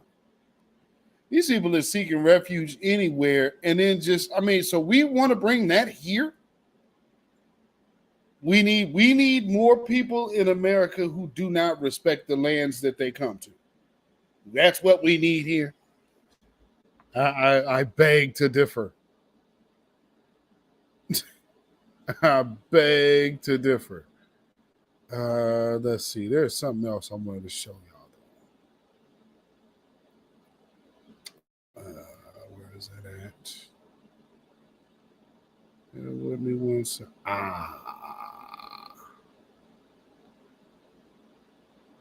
There we go. Something else we're going to have to look at.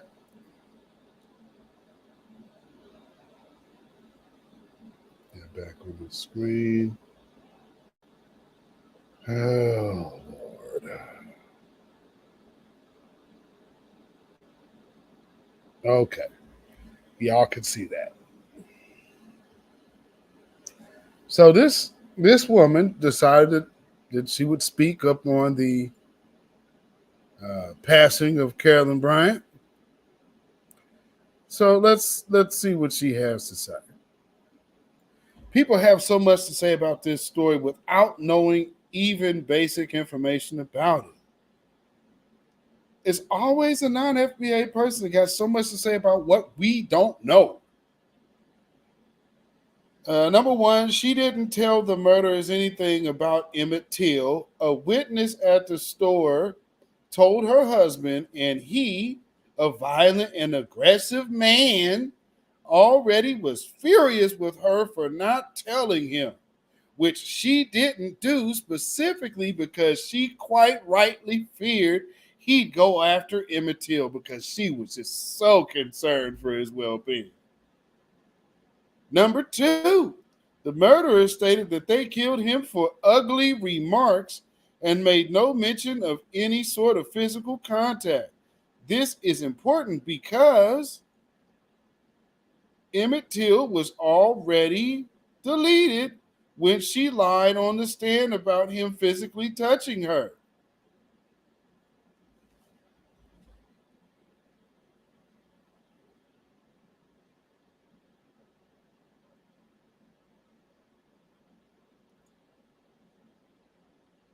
Fire up the jet. Wow. Testimony the jury did not get to hear, and which it has been concluded that she was instructed to say by her defense team. Man, please. It's always somebody. Oh, God, this is crazy. I'm in no way excusing her lying under oath. Yeah, that's called perjury. That's a crime. About the extent of what happened that day, but her lies did not get Emmett Till deleted.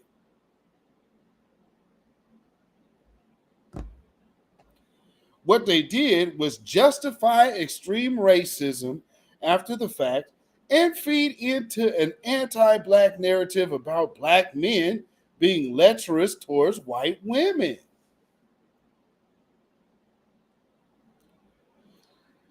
Now you can be furious at her white tears or whatever if you like, but please do remember to spare some of your vitriol and hatred for the white men who made up the jury.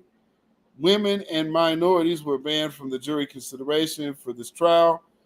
Who acquitted the white men and the men? Notice how men is in all bold caps. Men who actually deleted Emmett Till and then sold the sordid confession of his torture and murder for $4,000 to Look magazine after double jeopardy laws made it impossible to retry them again or try them for the crime. But no, of course, men can never be held accountable for their actions. It's always a woman's fault.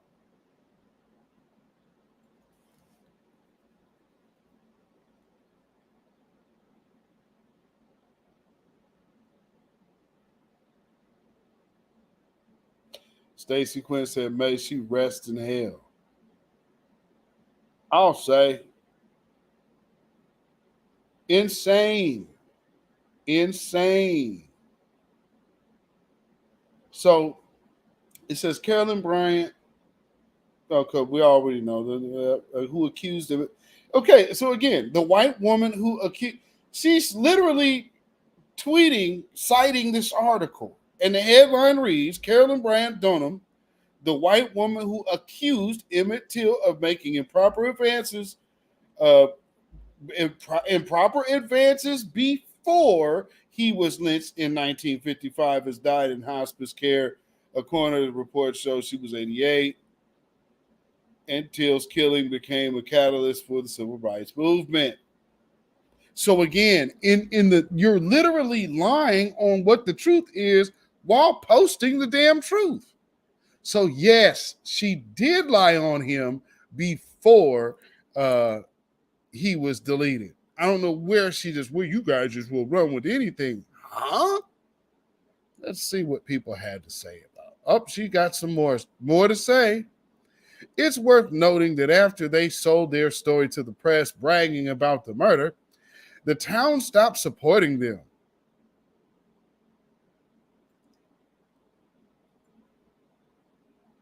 Boy, she got the cape on tight for Zaddy, don't she? I mean, boy, where's that at? Where is that at? Yeah, she done pulled one of these. Zaddy. Oh, Zaddy. Oh, man. Oh, just random Zaddy. I don't even know who, but Zaddy. Wow. Oh, their stores went out of business. Banks wouldn't give them loans, and they were basically shunned out of town by good, decent people.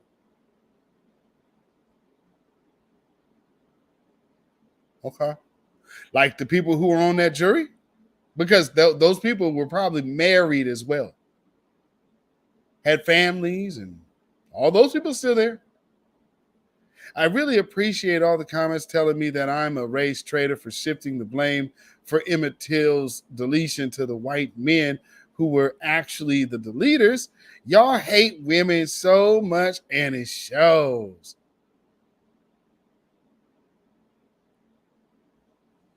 And so, yeah,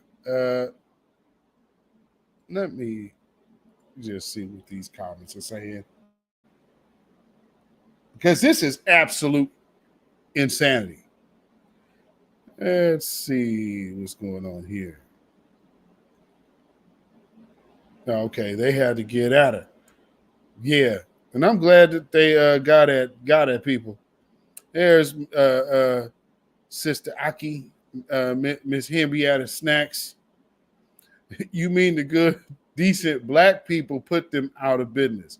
After the acquittal, the black sharecroppers that once kept Bryant's grocery store in business refused their patronage, and the store was put up for sale less than a month after the trial. There it is. So just with that alone, see how she comes in loud and wrong, caping for Zaddy, and she don't even know the particulars of the case. I mean, for all intents and purposes, 1955, lady, your family wasn't in America. The hell are you talking? Like, your family was not in America at the time. What you talking about? Oh, Lord. But, Lord, let me see where is that at? Okay. What do I have here? What do I got here? Got it. Okay. So you know what I'm gonna do is, if I have any content creators in the chat, I'm gonna take a quick break. I'm gonna put the link up for the content creators to come join the stage, and then I'm gonna open up the phone lines for a little bit, and before we close on out of here, and then we'll get on out of here for the evening. But with that being said, let me get that.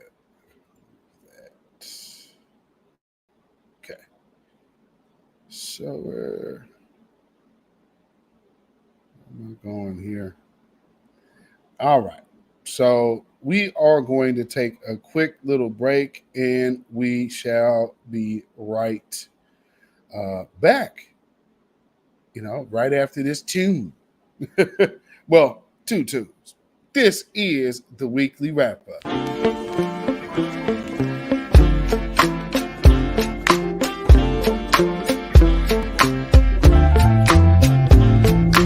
Living off borrowed time, the clock tick faster. That'll be the hour they knock the slick blaster. Dick dastardly, a monthly with sick laughter. A gunfight and they come to cut the mix master.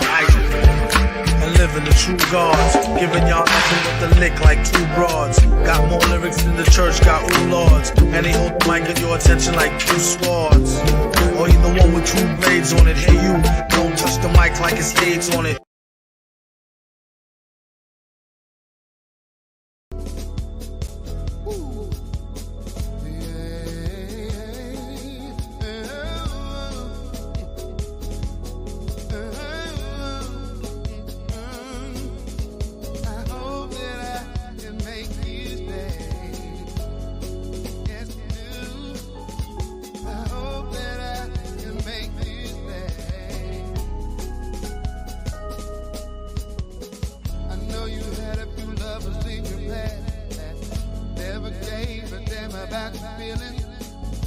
Some wanna hit it and quit. Some broke your heart, though you never admit it. Though you stay reserved to yourself. Go to work, to church, hang tight with the girls. But you're feeling lonely when you're all alone. That's where I come in.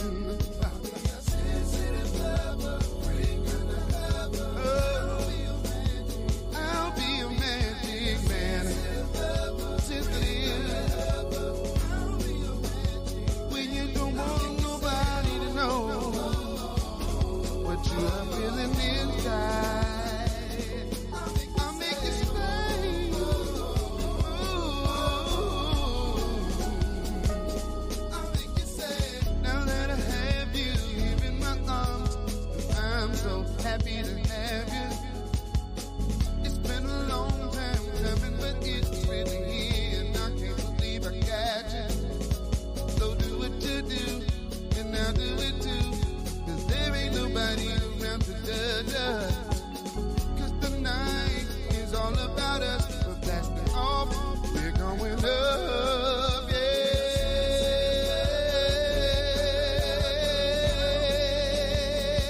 I'll be your medicine. Oh, ooh. I'll make you say, hey, hey, hey. I'll make you say, oh,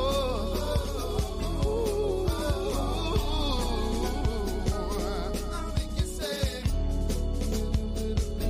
mind that you don't want nobody else to know.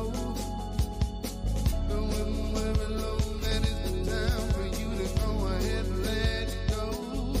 So let it go, let it go, let it go, baby, baby. Because I can make you stay, I can make you stay, oh girl.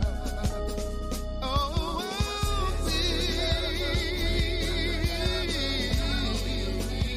I'll be your magic man. Yes, I will. Yes, I will. When you don't want nobody to go. Oh, oh, oh, oh, oh, oh. I'll be your magic man.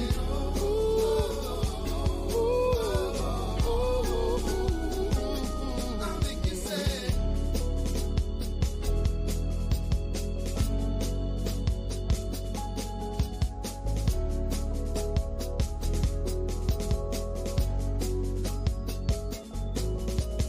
I can make you stay. I can make you stay. I can make you stay. I can make you stay. Oh, I can make you stay. I can make you stay, girl.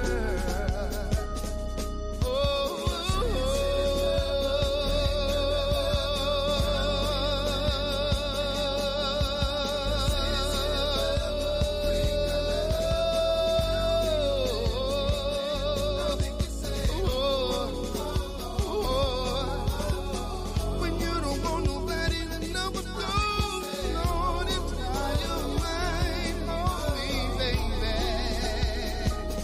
I'll make you say.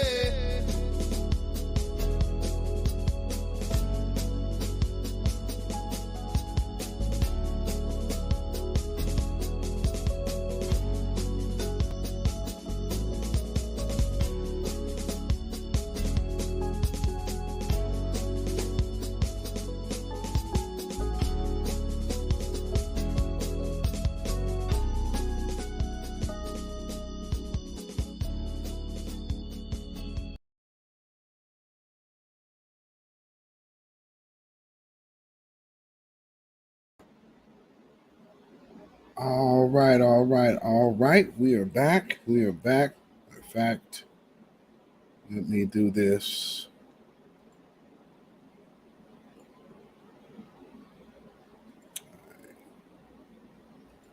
So I'm gonna put the link. Like I said, if I got any, if I have any content creators, you can hit the link in the chat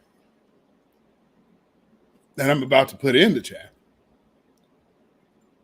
And then for everyone else,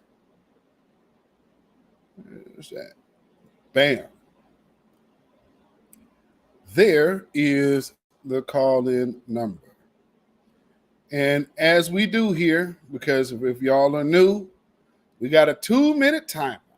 So you're gonna get your call in 2 minutes, one way or another. So this is, let me show you what it looked like. And yeah, when this timer ends, we're gonna be landing your plane. So just understand. When I put it up there, I'll let you know when we starting. So again, so you'll be able to see the time right there. So it just gives a 2-minute countdown, and yeah, we're gonna roll like that. So if y'all no, don't cut me off. Hey, you got 2 minutes. So make it short, concise, and to the point. Can you dig it? So yes, like I said, there is the number, and I'm gonna put what's that link? fact.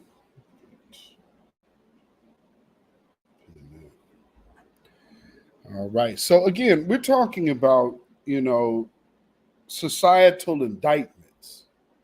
And these people have let this Carolyn Bryant woman go unpunished.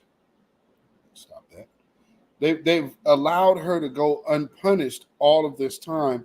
And now I'm even noticing how mainstream media is basically now, oh yeah, Carolyn Bryant, the one responsible for this. Well, yeah, but y'all have been dead silent on all of this for God knows how long.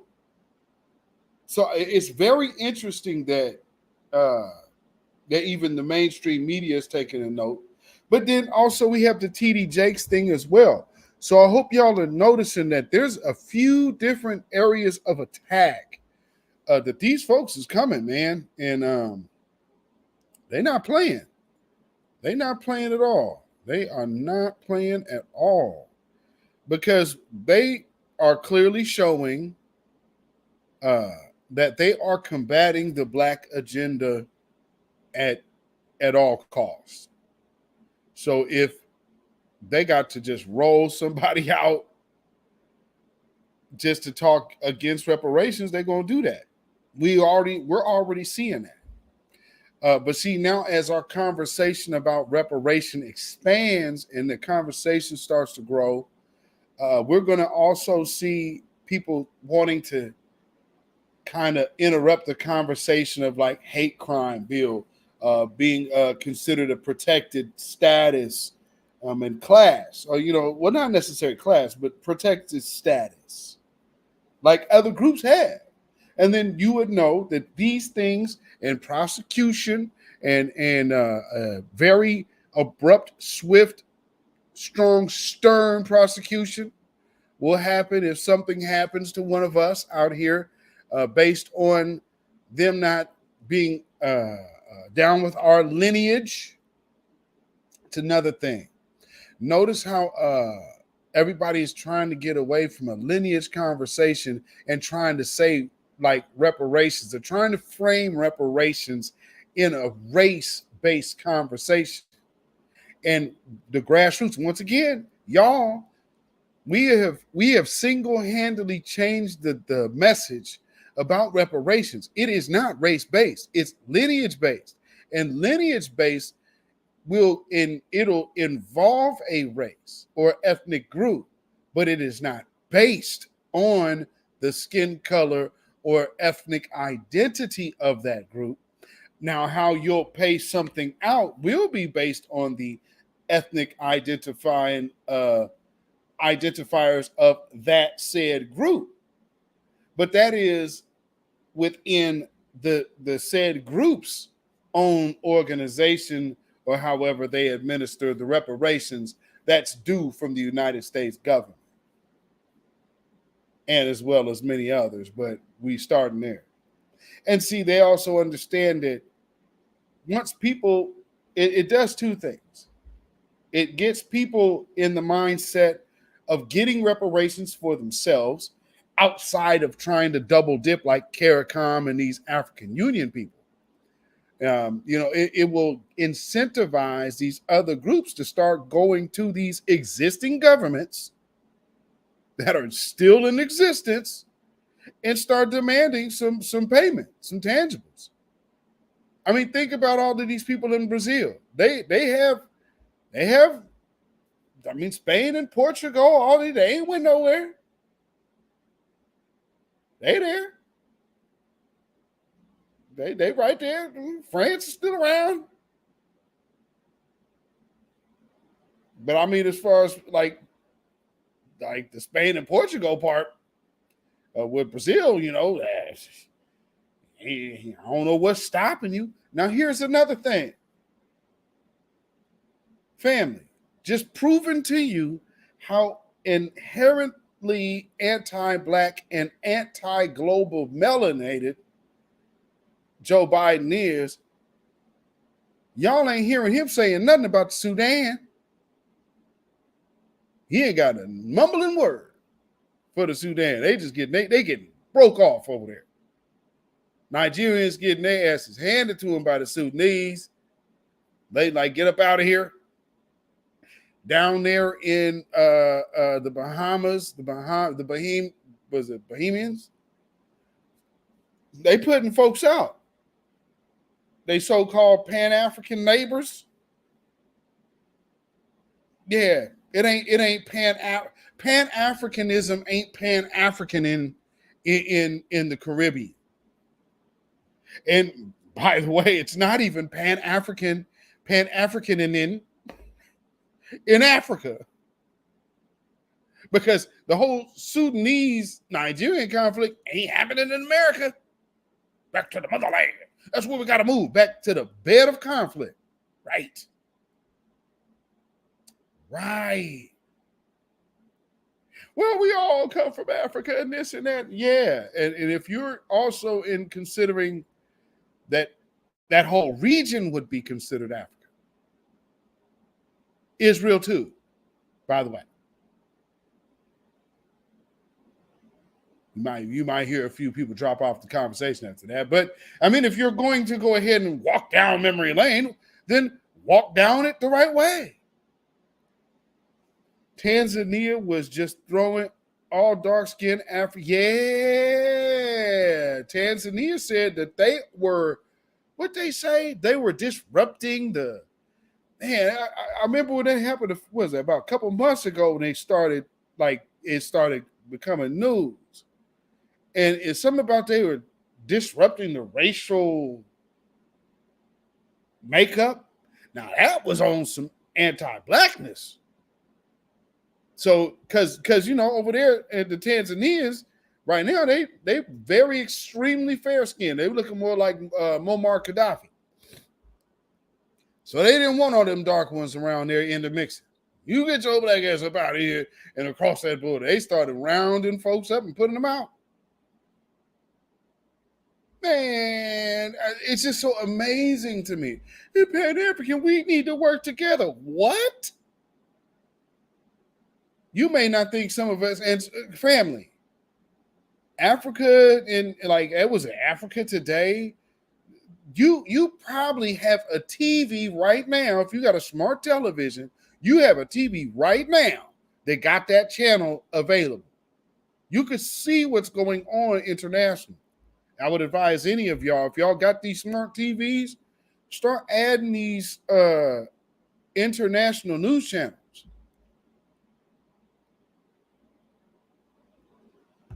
Because American news is trash. It's entertainment. It's not really news. It's entertainment television. For all intents and purposes. You know what I mean? But, I look at this as a societal situation. And that's why I say societal indictments on Carolyn Bryant and the rest of the people who, and people like her, well, her family don't got to go through nothing. And it's like, no. Her family made sure that she was out of harm's way all of these years. They were moving her from place to place because they were protecting because at the end of the day, regardless of how you slice it, they were protecting the deeds that she had already done.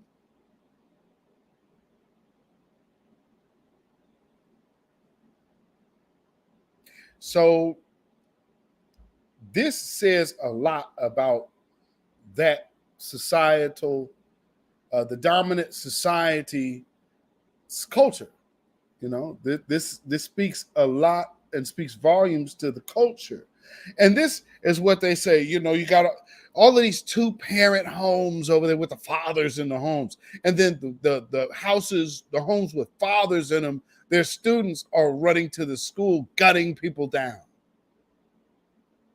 with the fathers in the house. You just didn't resort to crime. You resorted to mass deletion. That ain't getting out in the streets hustling. That is immediately going from 0 to 100. And black folks ain't really known for doing that. However, Starting out here with like Kip Kinkle. Right here, smoked his parents and then went to the school and smoked some more. Sitting off up in the Penn State Pen right now. That old ass wicked building. The Oregon State Penitentiary. Oldest prison in America. It predates Alcatraz. And it's still open. I believe they filmed Shawshank Redemption there. So that puts it in any perspective.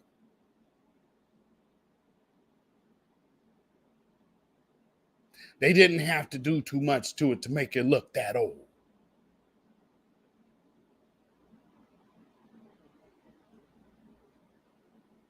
I mean, so like I said, societal indictments. Because we have to look at if we're, see, here's the one thing, when it comes down to us, people real quick got an opinion on how we should be addressed, right?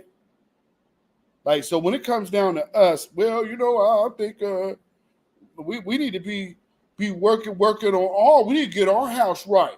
We don't need to be really worried about us. I mean, I think what we need to focus on is getting ourselves together, and then we get reparations.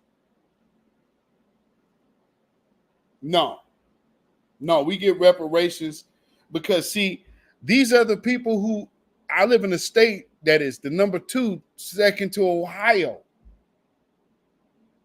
And we ain't got nearly as many black folks in Oregon as Ohio do.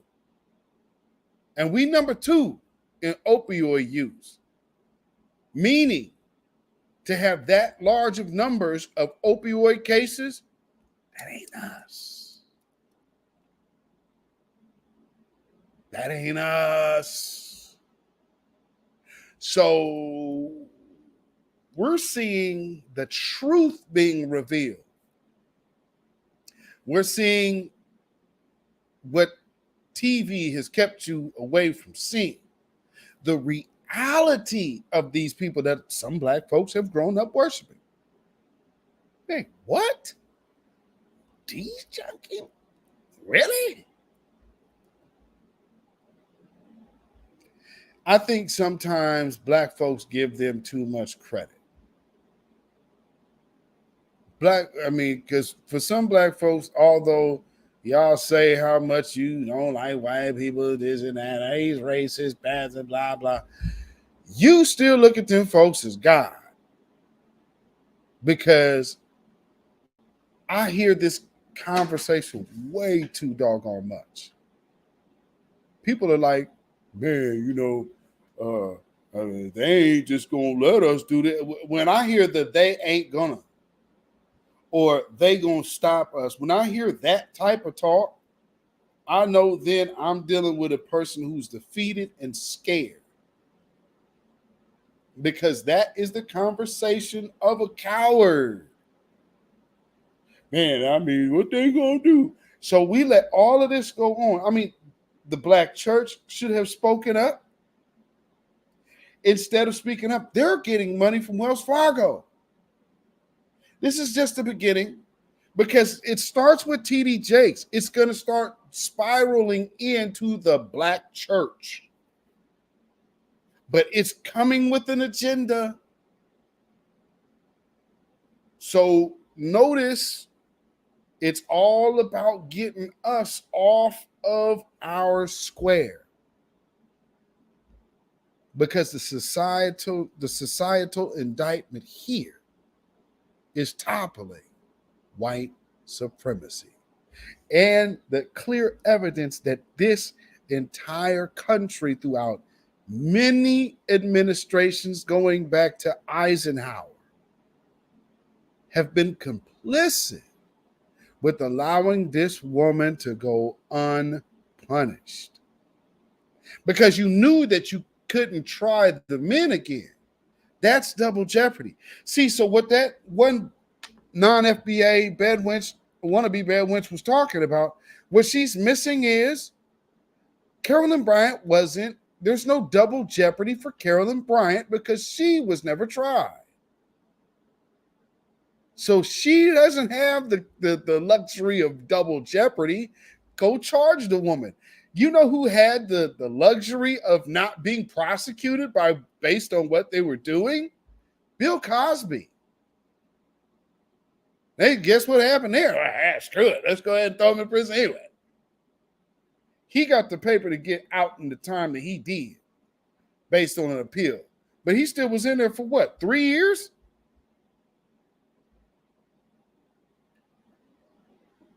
We are talking about people who will go after a legally blind 80-plus-year-old man to throw him in prison for some crimes that you can't prove because they're older than me. I mean, we're talking about some of these things that they brought up in that trial are older than me. What the hell are you doing? So we're seeing the perpetual hatred and anti-blackness from the society. I hope more of us see this quickly. I'm sure there's going to be some, because see, here's another thing with the TD Jakes thing. I believe also that helps with the teetering crowd. So the say around my age and maybe right above me that are about to be, you know, I guess they would be moving into that. The next generation above me, I guess that would be pushing like the 55 to 65 crowd. I think that's the next one above us. So yeah, that they got to appeal to these folks, because again, we're the 40, the 45, the 40 to 50 generation. Well, that means that you're getting us raising the future generations of voters. Things is mighty grim on that coon plantation. Because unlike any time before, and just like what TD Jakes, as he quoted Beatzilla here, you know, we are it. So much it that you have TD Jakes over here, like, who put you up to this? Well, yeah, we was going to do business with Wells Fargo. And this you felt needed to be news before you broke ground?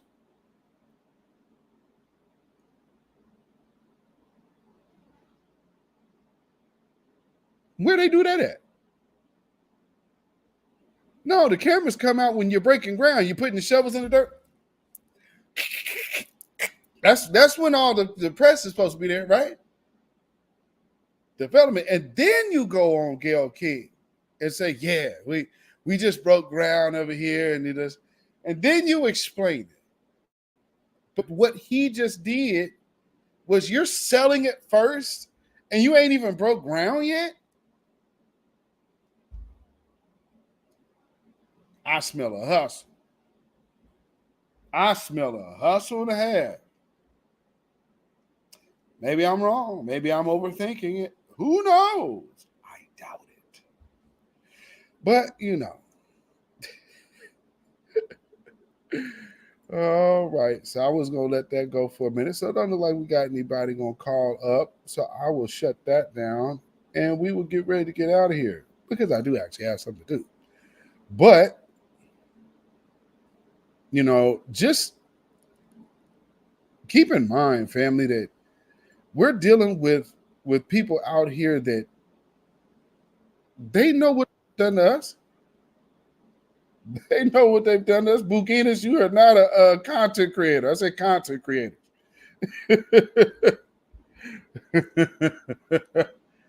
Yeah, that's what the phone was for, brother. So yeah, what I want to do is I want y'all to look at the whole aspect of how the group is moving. Don't look at it as a left or a right. Look at it as one entity. And so you'll have, just like I said, we've shown you the funding partners, as they say before, of some of these other groups that have been meeting, having Pan-African councils about reparations, our reparations, with a bunch of foreigners, trying to figure out how to work them in it. Then you have the New Deal for New Americans. Then you have the Asians over there trying to, you got that Diane Yap woman over here trying to throw black folks under the bus as if we're attacking Asians when we are not. But again, these are the things that are happening, and we want to make sure that you guys pay attention to this type of thing, and always know that where you have Boule, you'll have an agenda. And that is something that we just saw with Steve Harvey. We're seeing it with all of these other bootlicks. And I'm telling you, you know, if y'all can't see that Joe Biden is no good. And again, like, well, you had the one woman, like I said, she's non-FBA. So again, when you start seeing people doing that, like, oh man, you know, the Carolyn Bryant, you know, she didn't really do that. That was the minute. Y'all gonna make it about, man. Where's your family from? And as far as the Democratic line that figures that you're going to push the gender divide, we're not having that. It's black. Umbrella, big old umbrella. Black. Not black and nope, everything black. Now, what you doing outside of that is outside of that. Because this already takes, like what Ice Cube went over there, the contract for Black America. I don't see anything about black women. What? And just the look on Ice Cube's face, because it's like, damn, you guys really worked hard to sell this stupid argument.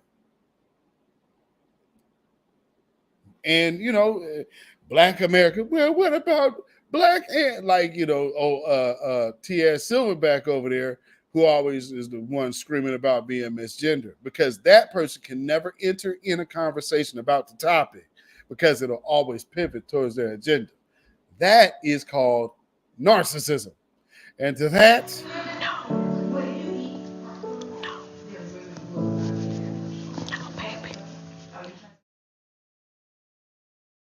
oh, it's all good, Buginis.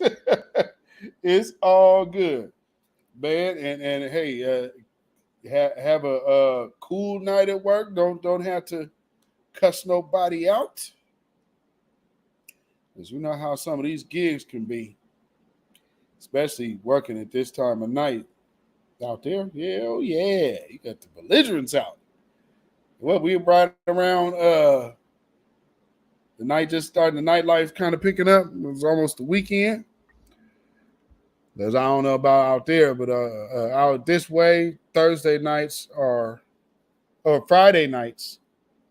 Yeah, Friday. Friday nights, actually Thursday nights is when they kind of start. So like last night is a big night, and plus it's warm here, and it's like t-shirt and shorts warm right now outside.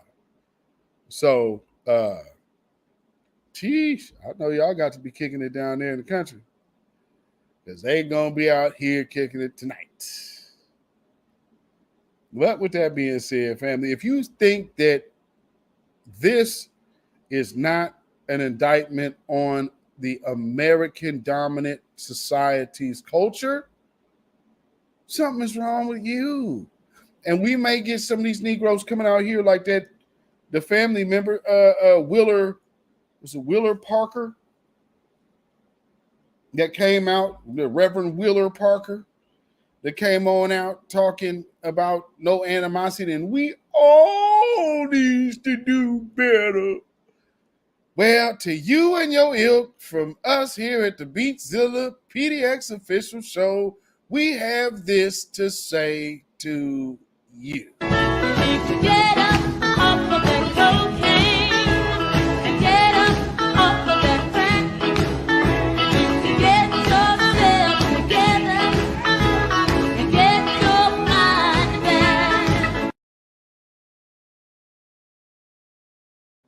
Yes. Babylon is falling.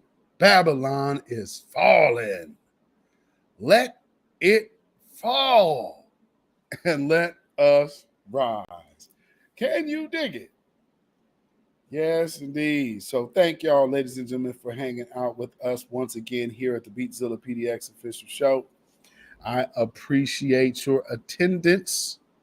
And hopefully, you know, everything makes sense.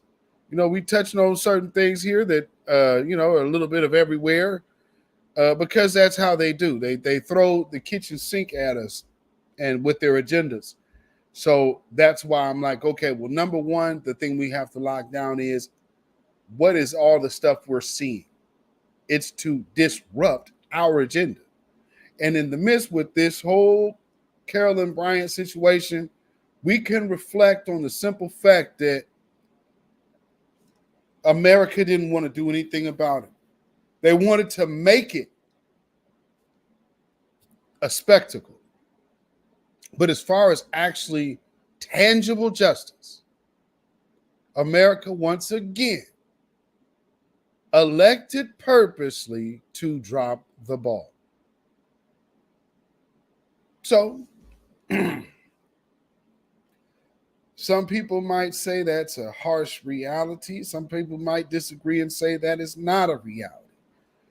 But see, if you know who has been the chief harmer, inflictor of harm in your generations, in your ancestors' generations, well, then you should now know what the enemy looks like. You can hear the agenda of the enemy, see the agenda of the enemy, and most importantly, recognize and accept that that is your enemy.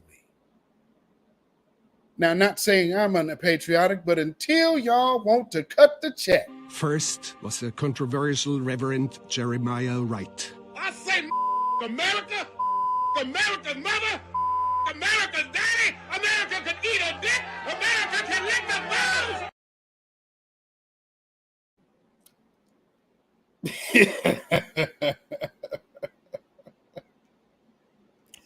Yes, indeed. So, oh yeah, he said Willard Parker is good for absolutely nothing.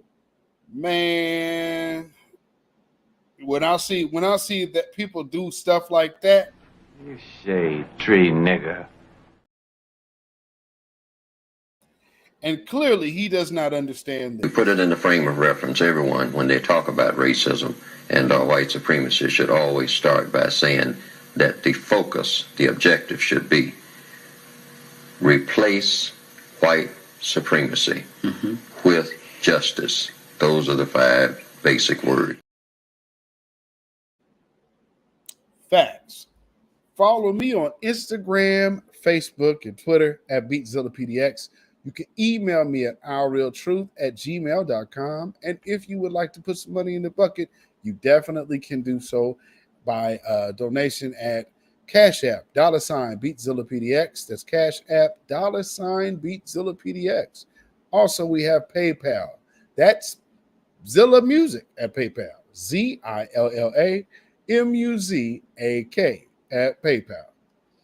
And of course, I have a Patreon, which is also Beatzilla PDX. So either you could go to the Patreon or you could go to, you could become a member of this channel. And those would be your 2 options for the exclusive content that will not be here. And if there's any videos that that they might make me take down, those will be re-uploaded on my Patreon. So, so just FYI. So with that being said, it's been crazy. So I plan to do more videos this week, but there has been some kind of insane construction going on, and so it's like, damn. Today was the first day that I guess they decided they was going to take a break. So they knocked off early, but geez. So look out for some more videos. Hopefully they're done and we can get back to records videos so you can get your news breaks. You know what I'm saying? Along with the lives. So again, I let this one roll a little long, and also my last live did as well, because I haven't been able to get y'all any other videos. But we still have one that I need to shoot y'all, so that might just look out for that. And that's not going to be long at all. It is not going to be long at all. So again, for those who are subscribed to this channel, please go double check and make sure that YouTube has not unsubscribed you, because that happens. You know what I'm saying? So y'all have a blessed weekend, blessed, prosperous, safe weekend. So stay black, stay vigilant, stay alive. And, you know, always keep your 3 smooth stones at the ready, because over here, we're going to keep it black first, black first, black first. Shalom, y'all. When you know who Satan is, yes, sir, you don't have to kill him. No. The stone of truth. Yeah. See, that's what you throw. Yes, right. Allah says, had we wished to take a pastime from before, surely we would have done it. Nay, we cast truth at falsehood till we knock out its brains. Every one of you that knows the truth, stand up and tell it from the mountaintop. Black people can't take it no more. So wherever you are on the job, in the factory, I don't care where you are. If you know the truth, stand up on the truth and tell Satan, who the hell are you to try and pick my friends? Farrakhan is God's man, and you are from the enemy of God. So to hell with you. Stand up on it like a man.